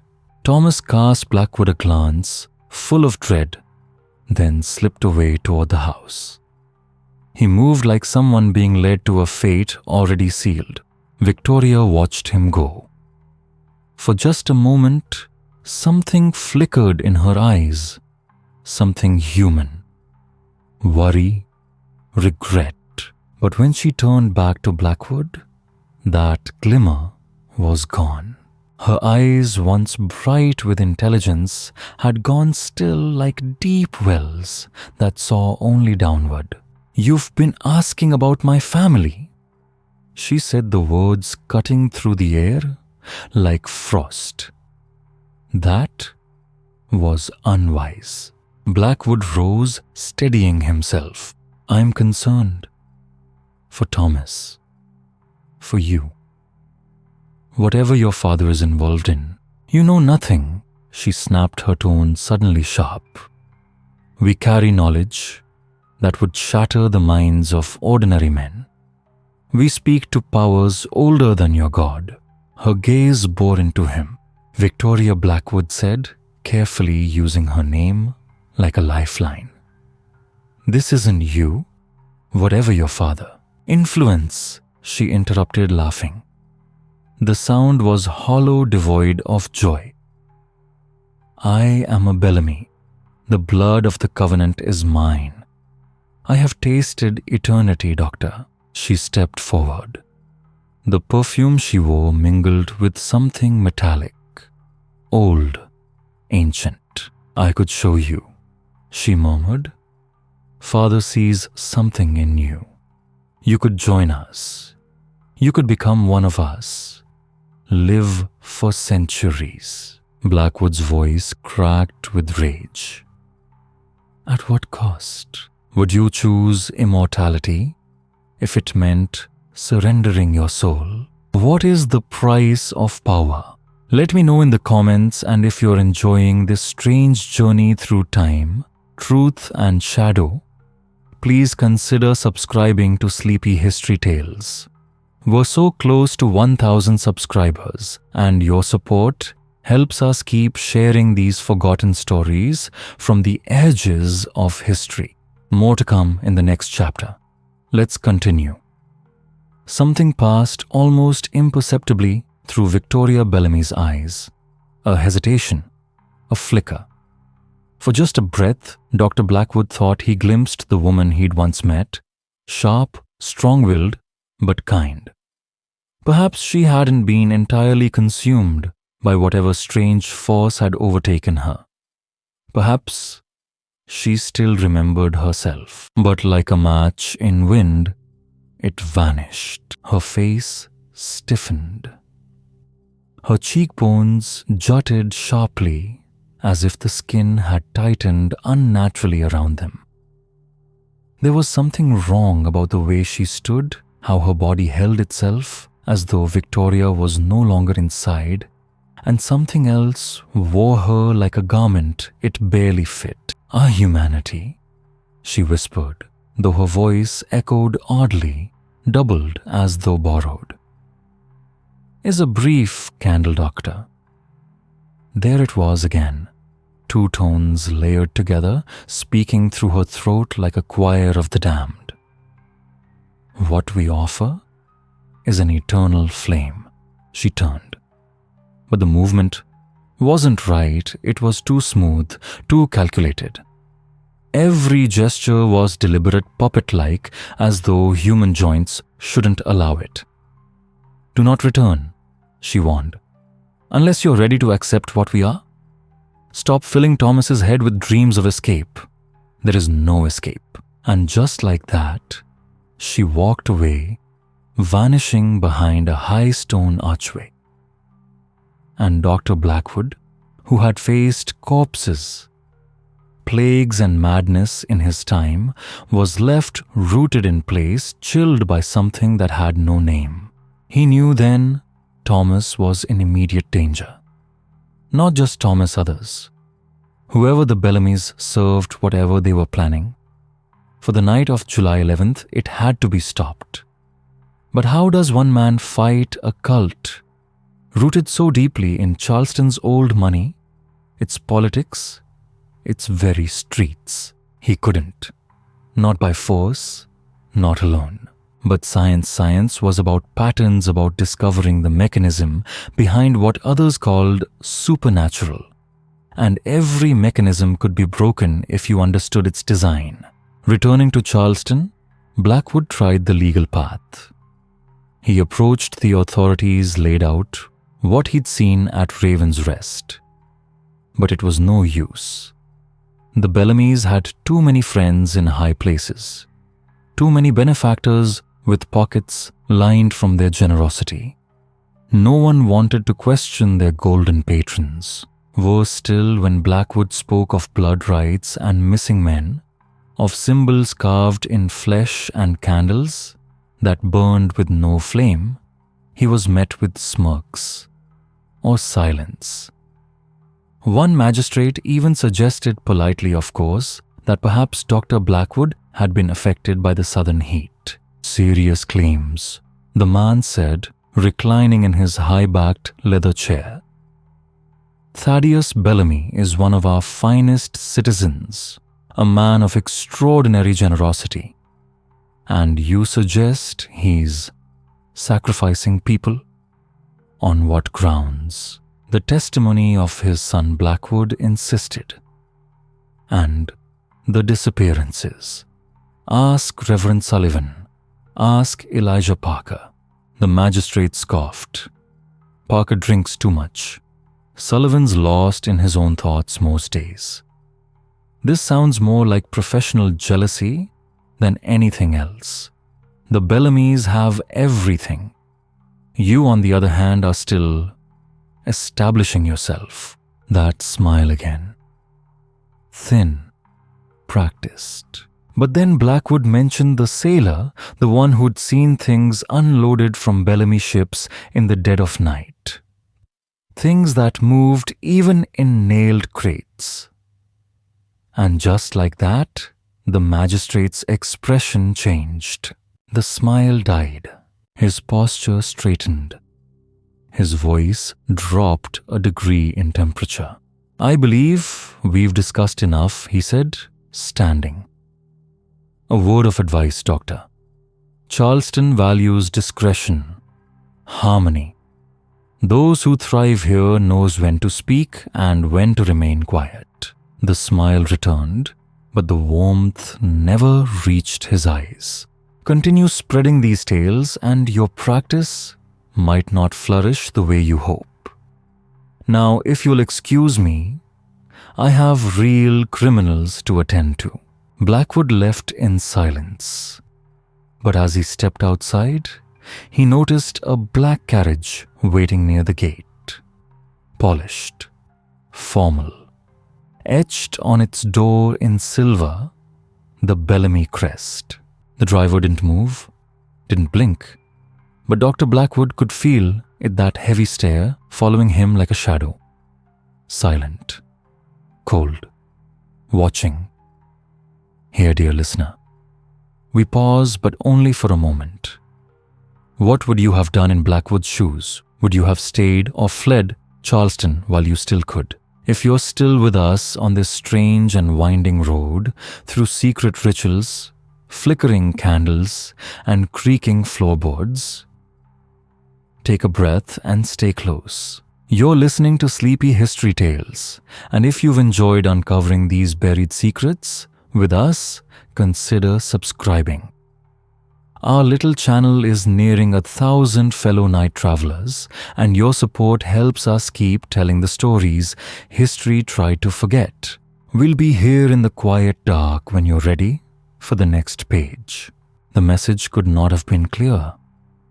The cult's influence, so deeply rooted and widespread, had seeped into the very institutions that should have opposed it. Every official channel Blackwood reached out to only confirmed a terrible truth his enemies already knew. His attempts to warn others had not gone unnoticed, they had marked him. And now he would have to move forward alone. So, he prepared. From the locked drawer beneath his surgical table, he selected a pistol polished, heavy and silent in his palm. Beside it, several finely honed scalpels, each wrapped carefully in oilcloth, and one small but potent vial laudanum. A tincture of opium, capable of rendering a man unconscious or worse if the dosage was right. He packed them all into a leather satchel, tucking in bandages, gauze, and whatever else might be useful for treating wounds both seen and unseen. From Reverend Sullivan, he borrowed a silver crucifix and a small vial of holy water. He wasn't entirely sure if such things held power over the dark forces the Bellamys claimed to serve, but he wasn't taking chances. The Reverend handed over the relics without hesitation. His expression, wide-eyed and strangely vacant, suggested he understood more than Blackwood had confessed aloud. "May God protect you, my son," the old man whispered. "And remember, even in the darkest night, faith may be the only light you have left." Blackwood said nothing in reply. He simply nodded and turned away. Before long, he had acquired a map, an old surveyor's sketch of the Raven's Rest plantation, drawn up years ago and gathering dust in a Charleston land office.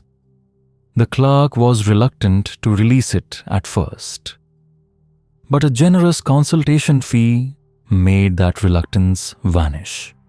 The parchment was yellowed and brittle, but the lines were still sharp. It showed the estate in detail, the grand house, the barns and outbuildings, the roads, the slave quarters. And deep in the northern woods, the witch house. He traced the paths with his finger, calculating routes, shadows, points of concealment. And then, the waiting began. The days leading up to July 11th passed with an unbearable slowness. To maintain appearances, Blackwood continued his routines. He saw patients, he attended dinner parties.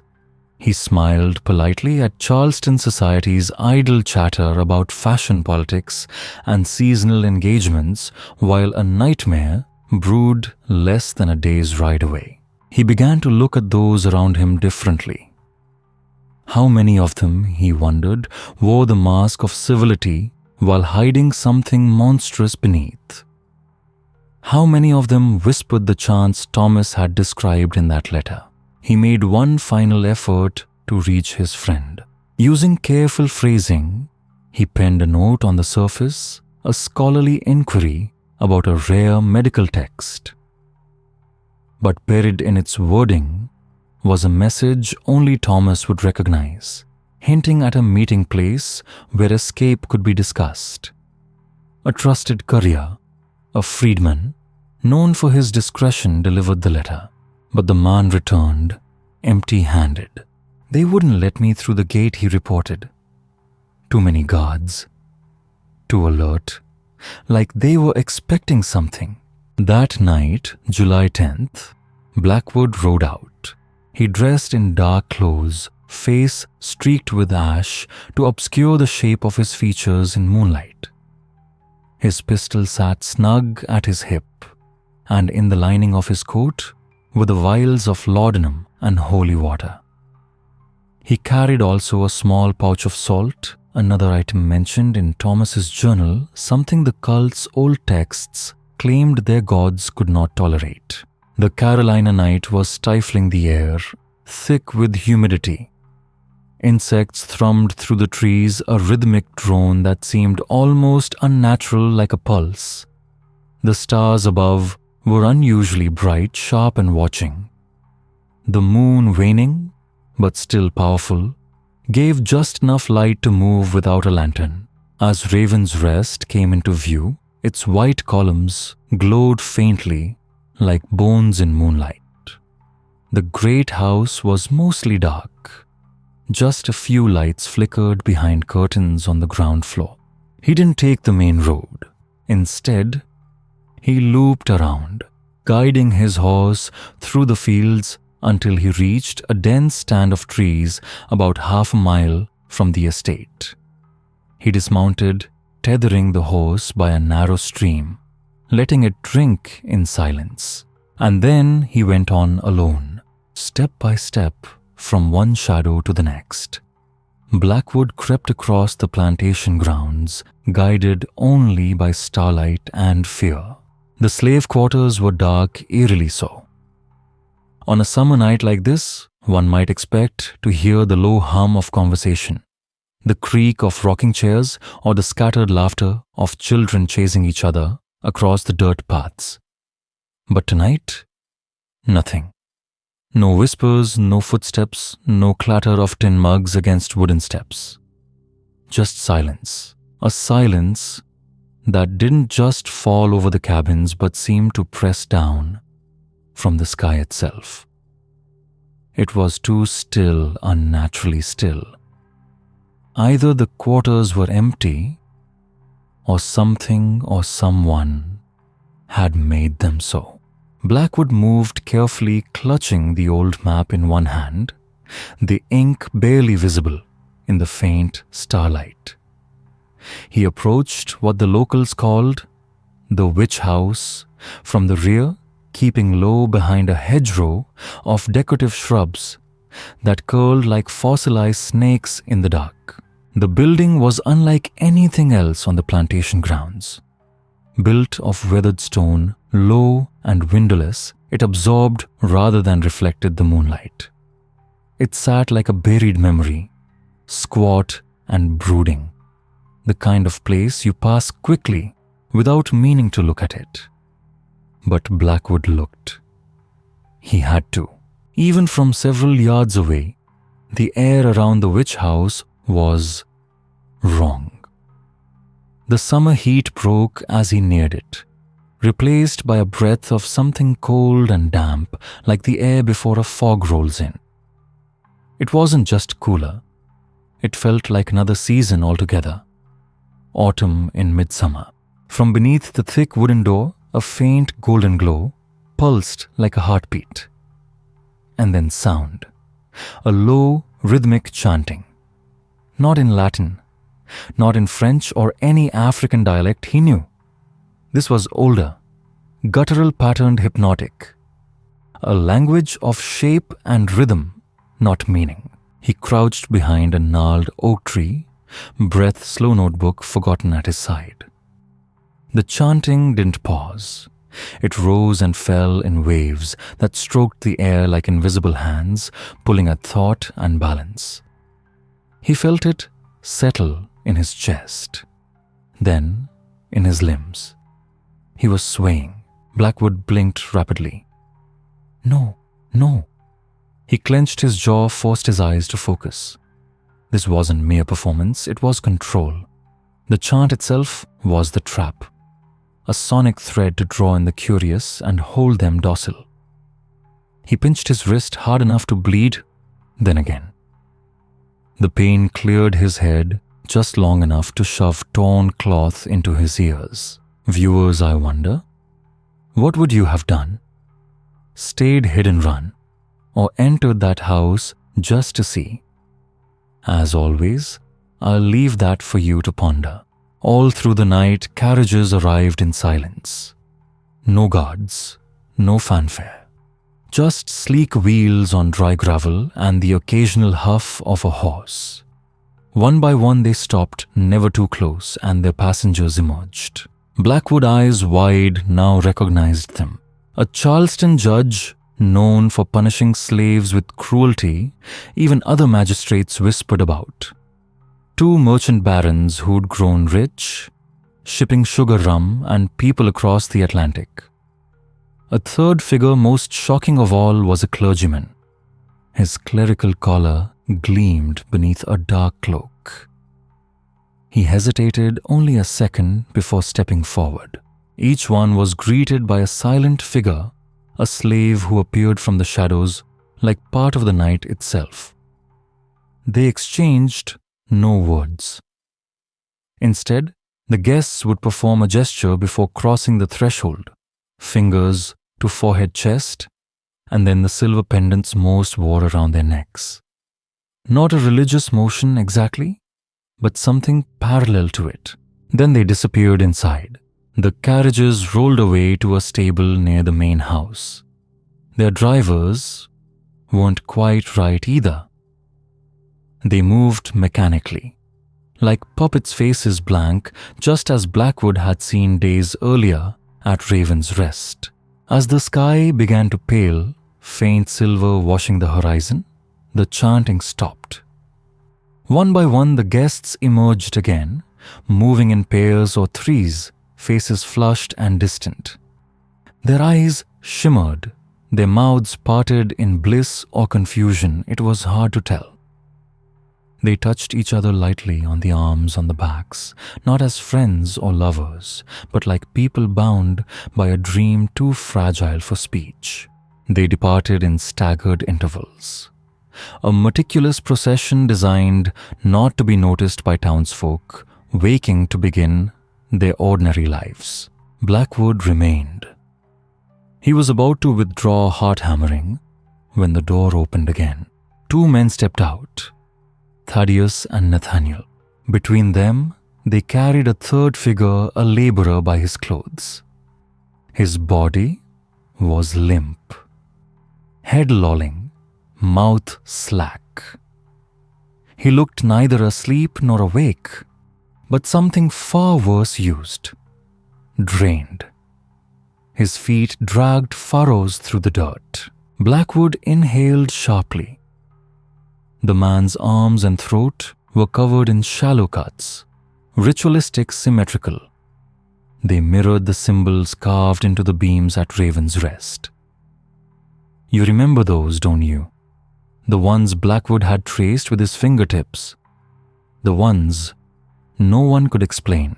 Thaddeus and Nathaniel disappeared into a smaller outbuilding, dragging the man behind them. The door shut. Only then did Blackwood rise and slip away.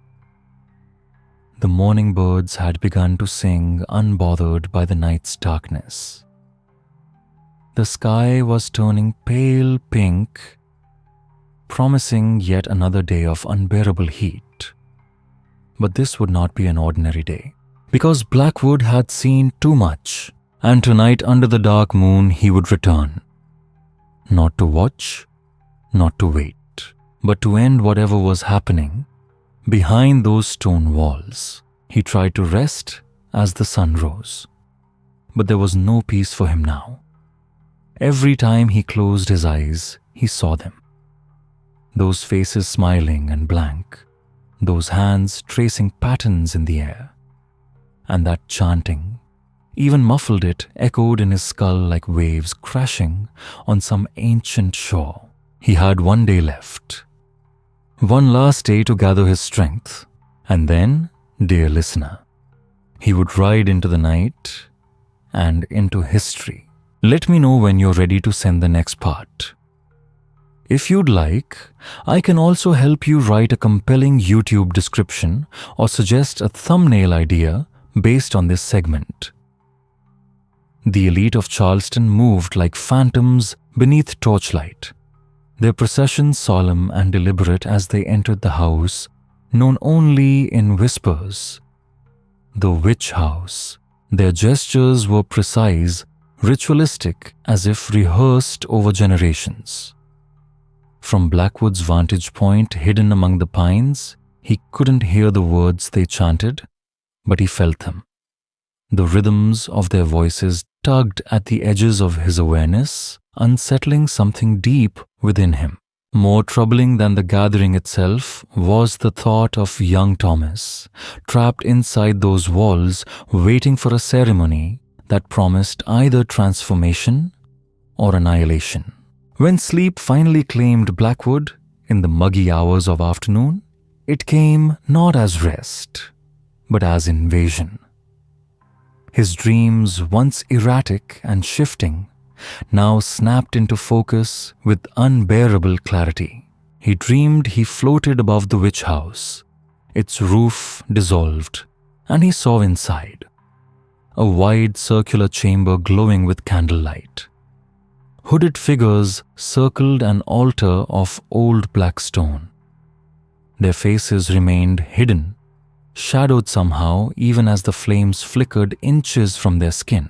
Upon the altar lay Thomas. His eyes bulged, locked in wordless panic.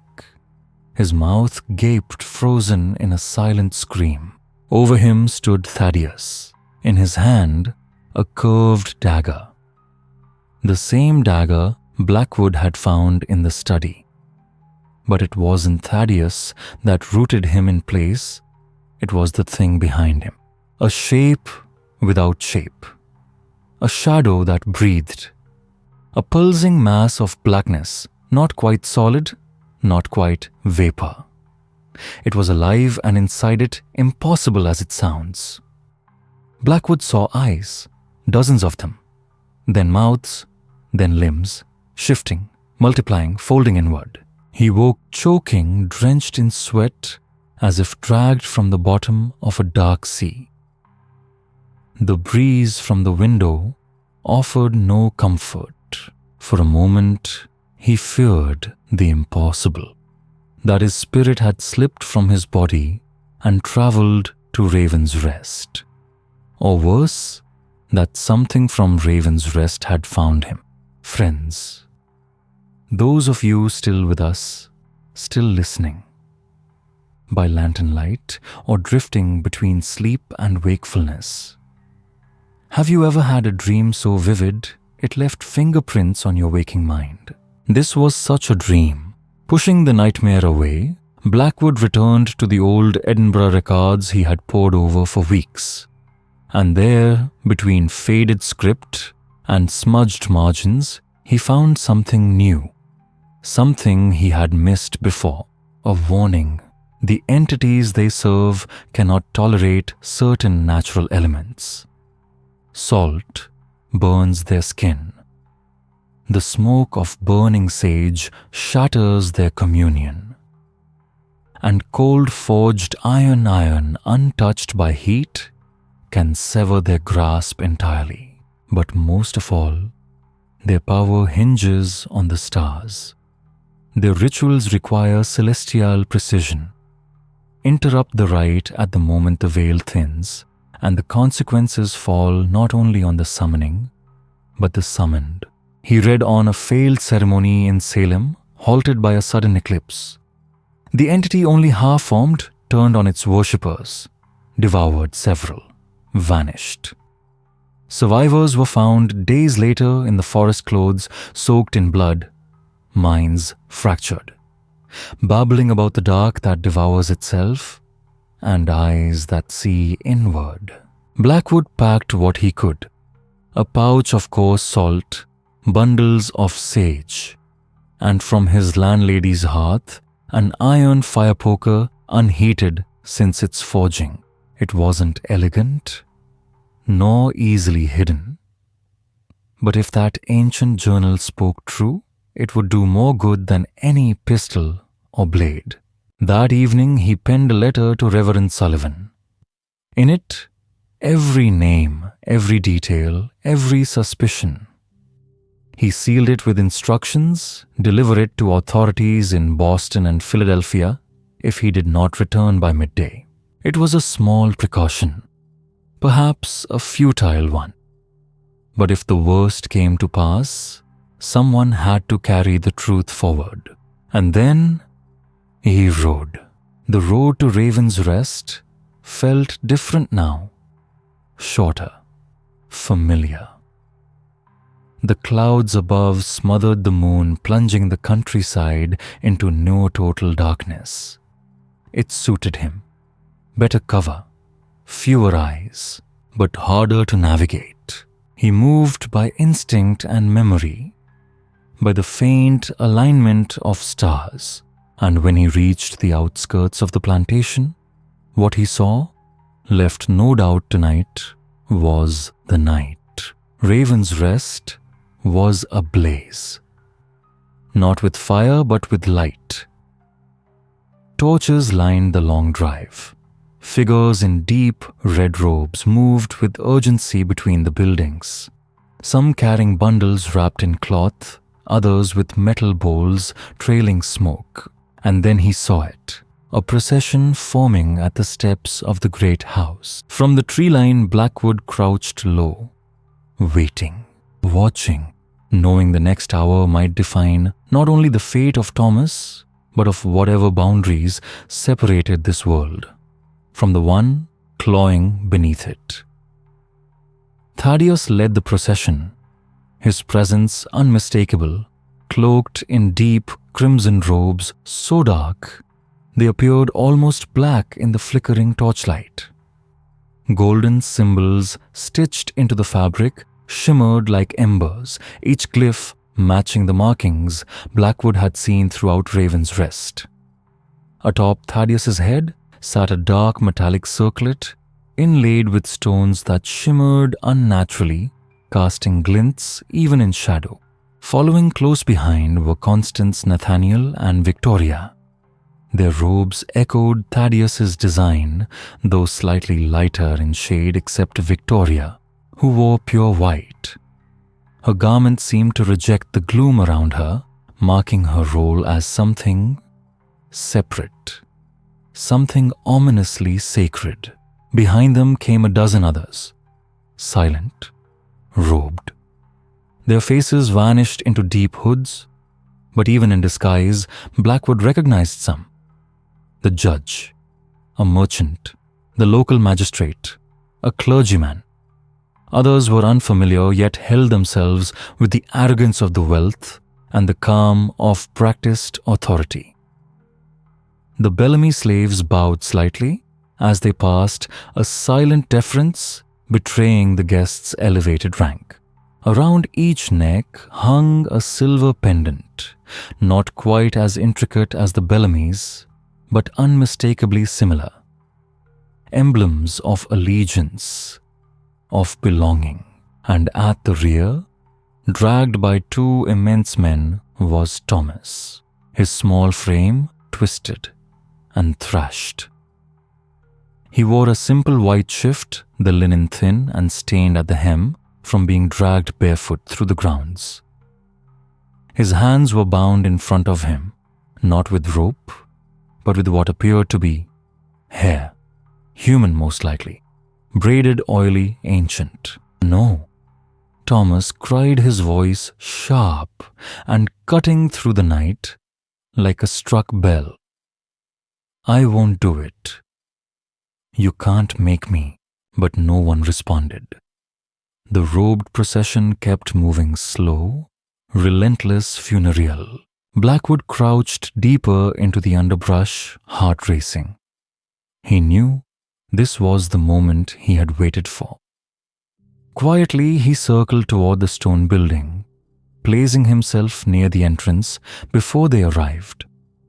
From his new vantage, he could see inside the flickering light of hundreds of candles illuminated a massive circular chamber. At the center stood an altar stone weathered and unmistakably stained. Dark streaks clung to its sides, thick and long dried. Blood. Symbols had been painted on the floor surrounding the altar, spirals, coils, and indecipherable glyphs in a deep, unnatural red. The patterns seemed to move under the candlelight, an optical illusion or something worse. Following their paths made Blackwood's headache and his vision blur. The air inside was thick with incense, sweet at first, but beneath that rot, like blossoms decaying on forgotten graves, like crypts opened too soon. A scent older than memory, a scent of death, but not at rest. Thaddeus stepped inside, raising his arms as he crossed the threshold. The light caught his crown, sending multicolored reflections across the stone. His voice rang out, clear and commanding. "Brothers and sisters of the Order," he said, "tonight, the stars align as they have not for a century. Tonight the veil thins, and those who wait beyond will hear our call." He paused, letting the silence build. "Tonight," he continued, "we offer them the purest sacrifice, the blood of my line, freely given by one who has come of age." The cultists murmured a wave of reverence and hunger. Some swayed where they stood, already half lost in a trance. As they moved deeper into the chamber, Blackwood caught glimpses of their faces beneath the hoods, eyes wide and glassy lips, moving in silent prayer. Thomas was dragged forward, still resisting. "It's not freely given," he screamed.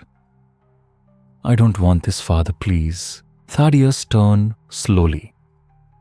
The candlelight painted his features in flickering contrast. And for a moment, Blackwood saw something shift, his once handsome face warping subtly. Cheekbones too high, jaw too narrow, eyes glowing. Just like the stones in his crown. "You will embrace your heritage," Thomas Thaddeus said, voice low and vibrating. "The blood of our covenant has flowed through the Bellamy line for generations.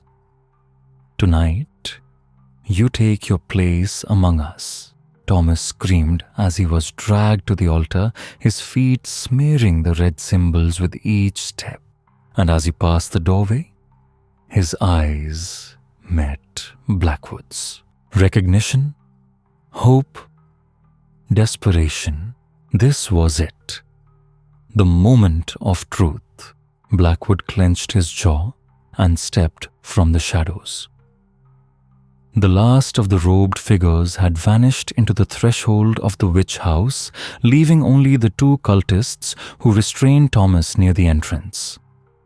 From the edge of the field, concealed in shadow and breath, Blackwood stepped forward. The night shattered with the crack of his pistol. One shot precise, striking the first man in the shoulder.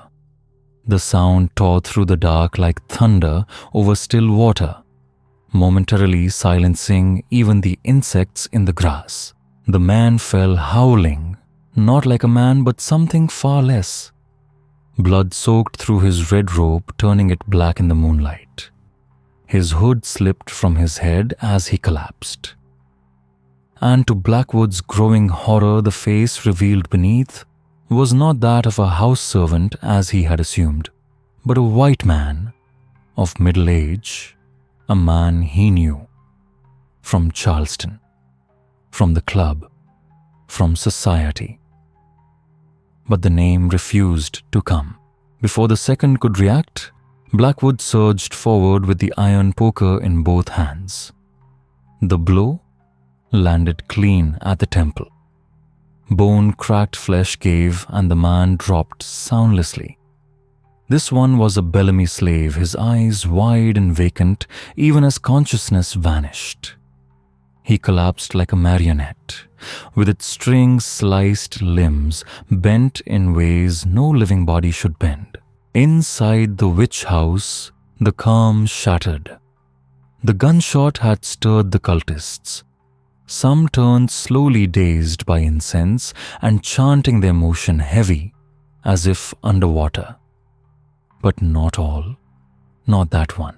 Thaddeus turned sharply, his face contorted in fury.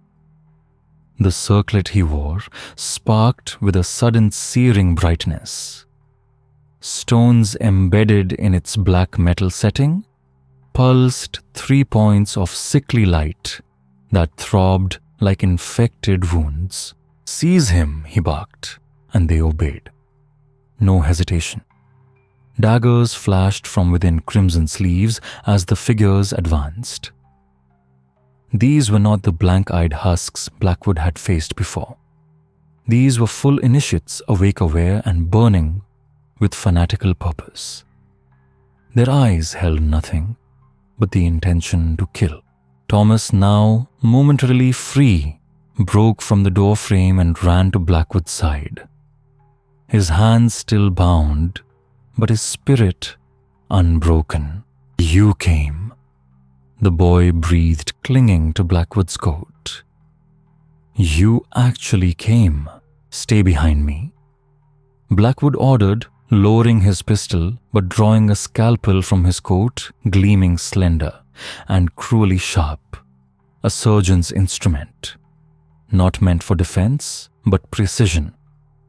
"When I make an opening run, head for the grove east of here.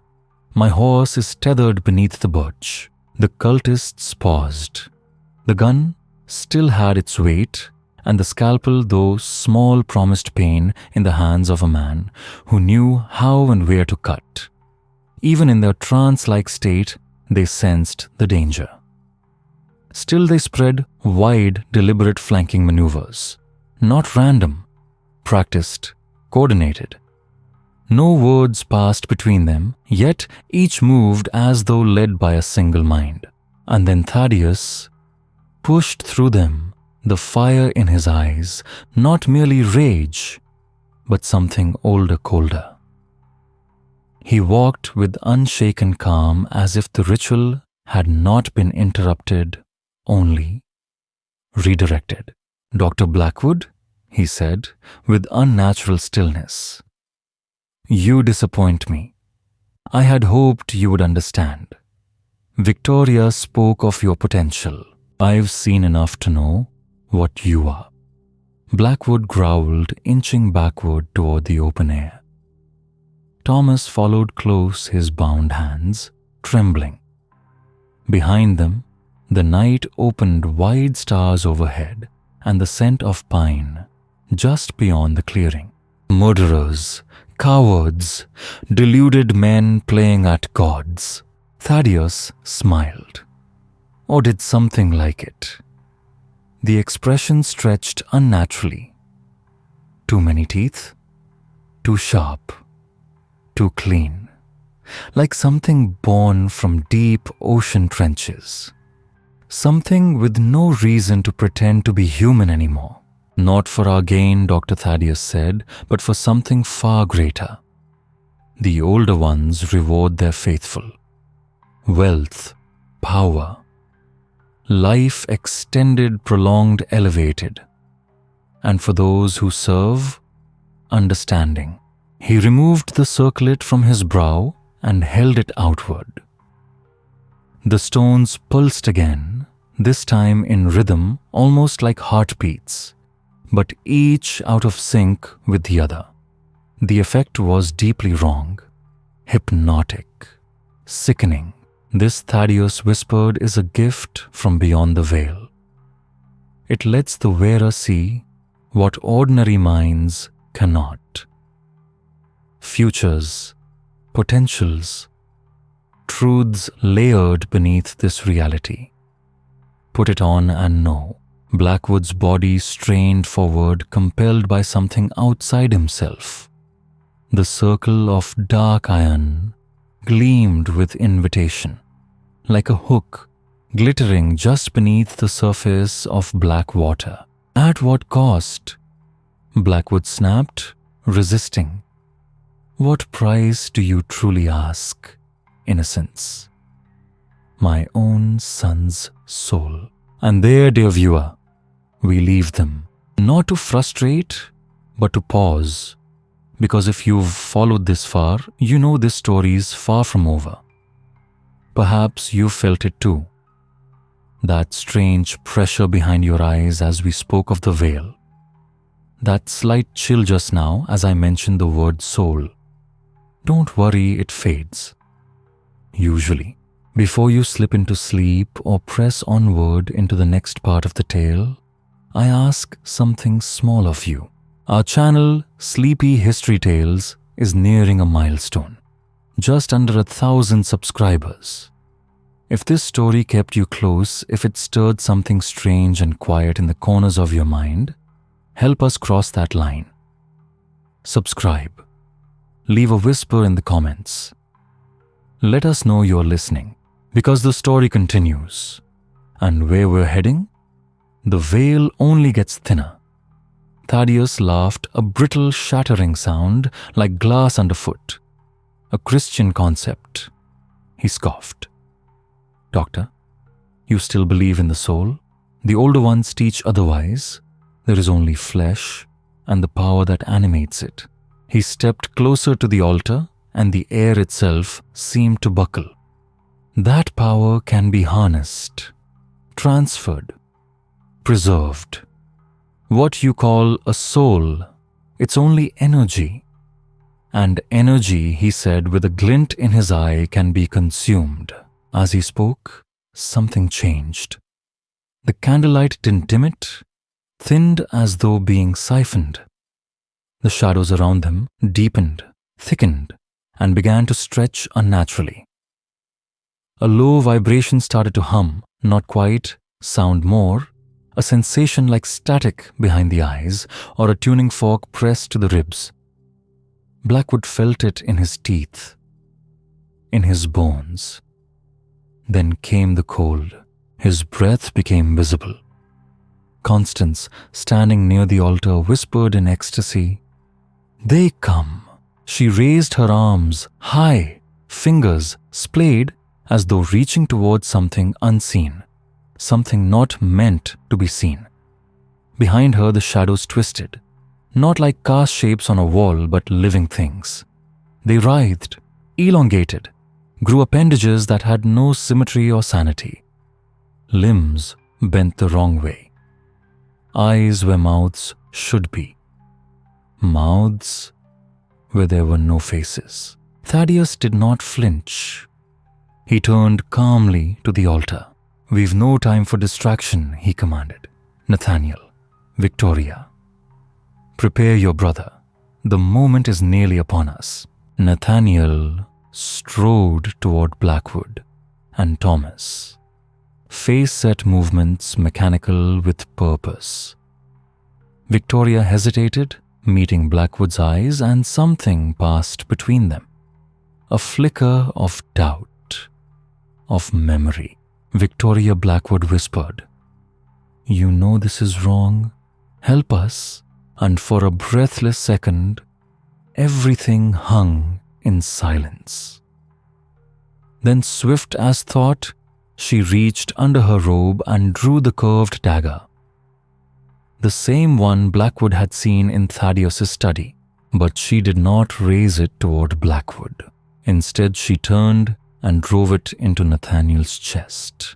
"Run," she screamed. "I'll hold them off." Nathaniel staggered back, crimson blooming on his robes. Gasps echoed through the chamber as the other cultists froze in confusion. Thaddeus roared, not in grief, but rage, lunging at his daughter. Blackwood didn't wait. He grabbed Thomas and bolted. Behind them, Victoria planted herself in the doorway, arms flung wide, a lone sentinel against the dark. And behind her, something huge was beginning to take shape in the shadow. It filled the chamber with limbs and eyes and other things. "Don't look back," Blackwood shouted, dragging Thomas into the night. "Just run." They tore across the clearing toward the woods, hearts pounding, exposed under torchlight. Then came the shouts, the chaos organizing behind them. A pistol cracked. A bullet hissed past Blackwood's ear. Another exploded the dirt near Thomas's feet. The boy stumbled, wheezing. "I can't," Thomas gasped. "They drugged me. The ritual. I'm too weak." "Yes, you can," Blackwood barked, half dragging him forward. "Just a little farther. The trees." They made the woods just as more shots rang out behind them. The starlight vanished beneath the canopy, and now they ran, blind branches slashing their skin roots, clawing at their boots. This way, Blackwood hissed, pulling Thomas down into a ravine. Their feet slipped in the mud, leaving clear tracks, but stealth was no longer an option.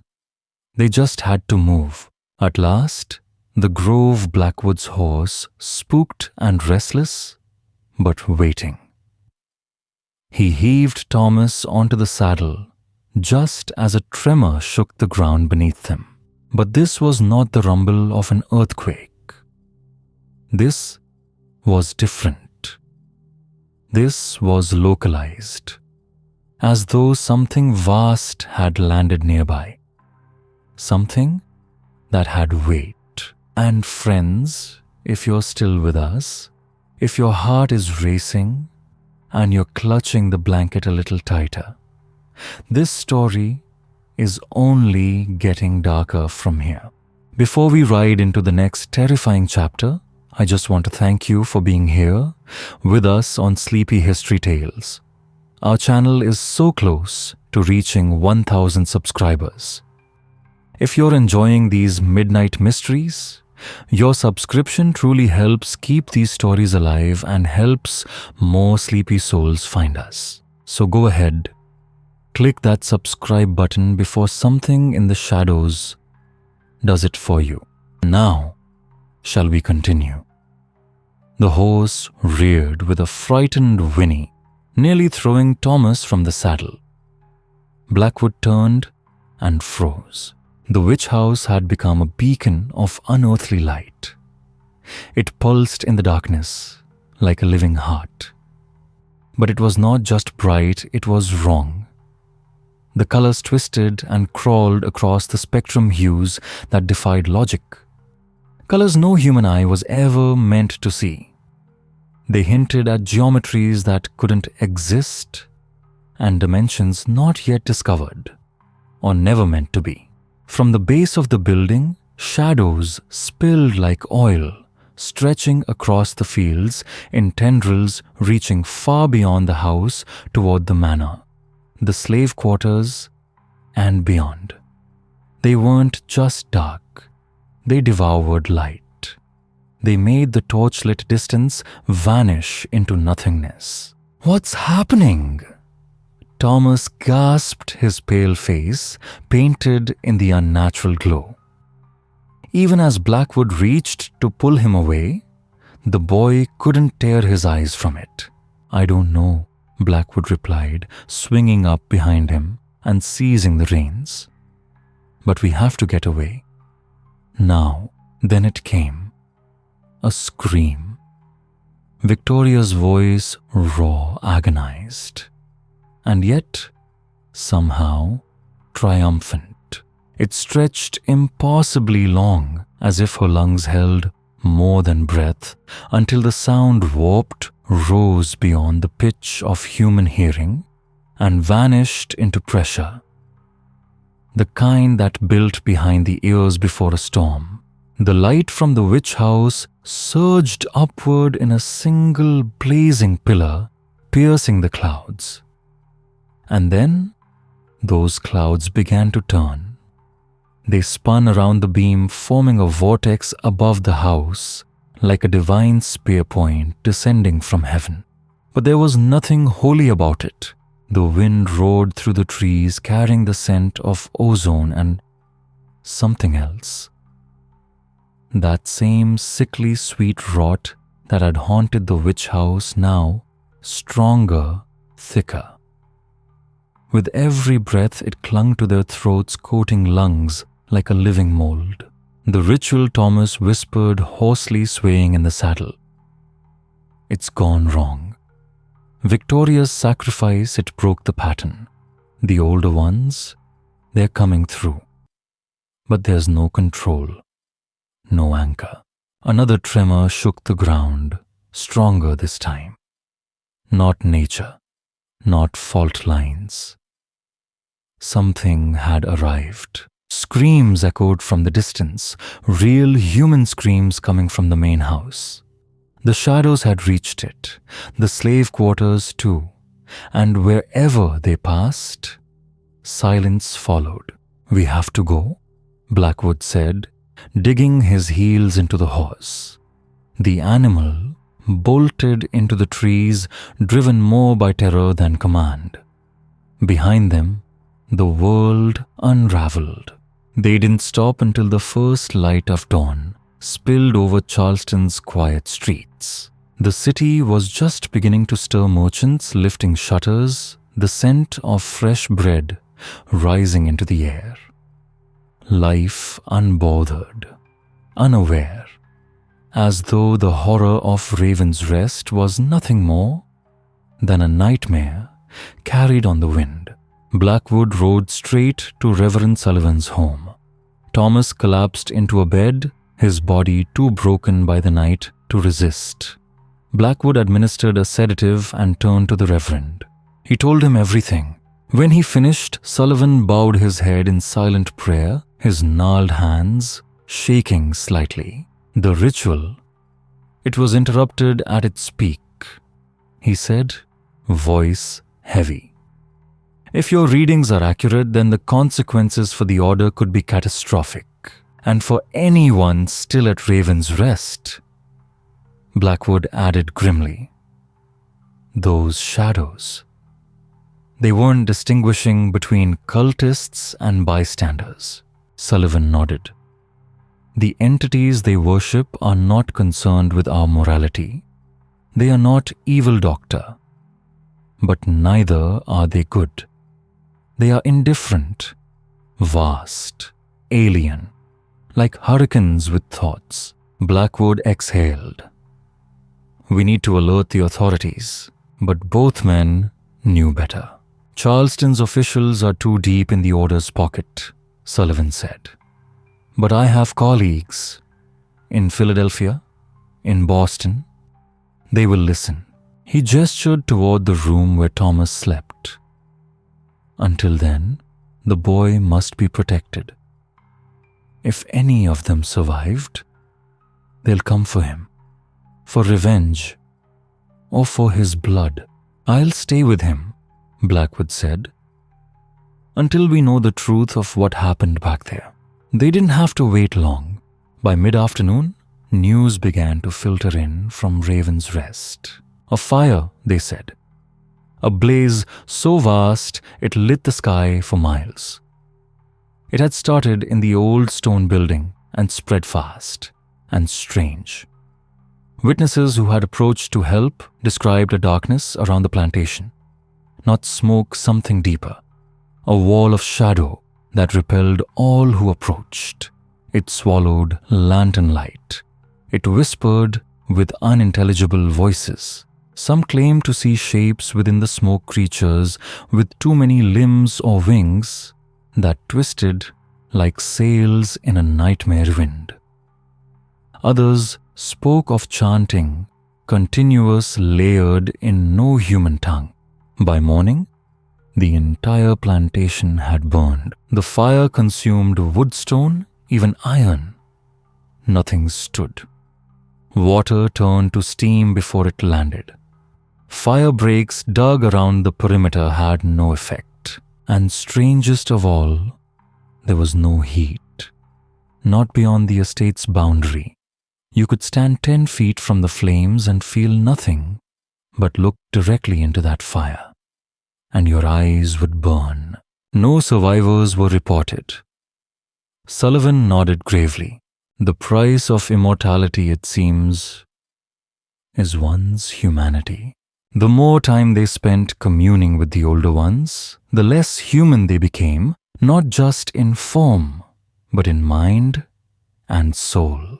Thaddeus had written of dreams where he inhabited bodies not his own, of memories that spanned centuries he had not lived, of appetites that no earthly indulgence could satisfy. The cost of knowledge, it seemed, was the loss of identity.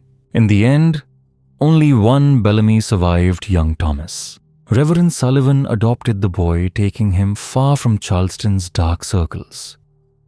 Thomas rarely spoke of that night at Raven's Rest, but the dreams never left him.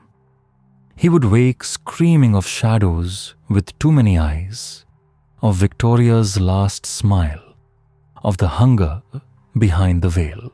And so, under Sullivan's careful guidance, Thomas devoted his life to a kind of penance. He studied theology, threw himself into charitable works, and in time founded a discreet but powerful organization, the Bellamy Trust. Its true mission was kept secret, known only to its most trusted agents. But wherever reports of disappearances, unnatural rituals, or strange symbols emerged from New England to the far frontier, the trust was never far behind. Thomas never married. When asked why, he would only say, "The Bellamy blood must end with me. Whatever my father let in, it cannot be passed on." As for Dr. Jonathan Blackwood, he remained in Charleston just long enough to see Thomas safely in Sullivan's care. He gave his testimony to federal investigators from Philadelphia, sharing what he'd seen backed by the evidence from Thaddeus's journals and the confessions of surviving order members. The report that followed was extensive and immediately sealed by order of the new federal government. Troubled by the horrors he'd witnessed, and perhaps fearing retaliation from order remnants, Blackwood departed for Boston. There he began again, but his research shifted, no longer focused on reanimating the dead. Blackwood turned his intellect toward more esoteric pursuits, the nature of consciousness, the malleability of perception, and the influence of collective belief on material reality. His writings caused both acclaim and alarm within scientific circles. In 1798, he joined an archaeological expedition to Egypt. He believed the gods worshipped by ancient cults might share origins with the entities of Raven's Rest. He never returned. His final letter, sent from Cairo, described a newly discovered chamber beneath the Sphinx, its walls inscribed with symbols identical to those found at the plantation. Blackwood entered the chamber alone. He never came out. No trace of him was ever found. Yet over the years, rumors trickled in of a white-haired physician seen traveling North Africa, speaking forgotten dialects, bearing knowledge no man should possess, truth, or the hallucinations of fevered minds. We cannot say. What we do know is this: Raven's Rest was never rebuilt. Locals declared the land cursed. They told stories of strange lights dancing among the ruins on moonless nights, of disembodied whispers, of shadows that moved against the wind. Eventually, nature reclaimed the place. Today, only a moss-covered stone in St. Philip's churchyard bears the name Thomas Bellamy, with the year of his death, 1845. But the Bellamy legacy didn't die with the flames. In the decades that followed, similar cults began to surface across the South. In Savannah, a massacre in 1819 bore unmistakable ritual elements. In 1837, a prominent New Orleans family was found to have sacrificed enslaved people in ceremonies lifted directly from Thaddeus' journal. And in 1851, a merchant captain reported seeing figures in crimson robes gathered on a barren island off the Carolina coast. They chanted beneath a light that twisted around their forms, a light that bent but cast no shadow. To this day, some believe the order of the eternal dawn never truly died. Whispers persist of a secret society older than America itself, its members drawn from the nation's wealthiest and most powerful families. They gather, it is said, on moonless nights where the veil is thinnest, to commune with ancient waiting gods. They are said to possess a terrible secret, the true source of the Bellamy's wealth and their unnatural longevity. Is any of it real? Did something survive the fire? And what of the entities Thaddeus Bellamy worshipped? Do they still linger just beyond our sight? Are they waiting for the stars to align again? We may never know.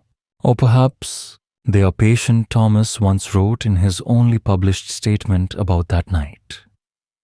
These things my father served. They exist outside of time. They wait. And one day, they will find new servants to open the door. So tonight, dear listeners, as you blow out your candle and drift towards sleep, check that your doors are locked, that your windows are shut tight.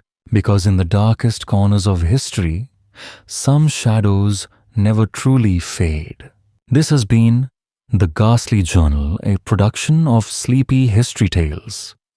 If you've enjoyed the tale and would like to hear more, forgotten horrors, unearthly secrets, and bedtime stories, best whispered in the dark, please consider subscribing. We're almost at 1,000 listeners. And every new soul helps keep the shadows at bay. Until next time, sleep well. And remember, the past is never truly dead. It's not even past,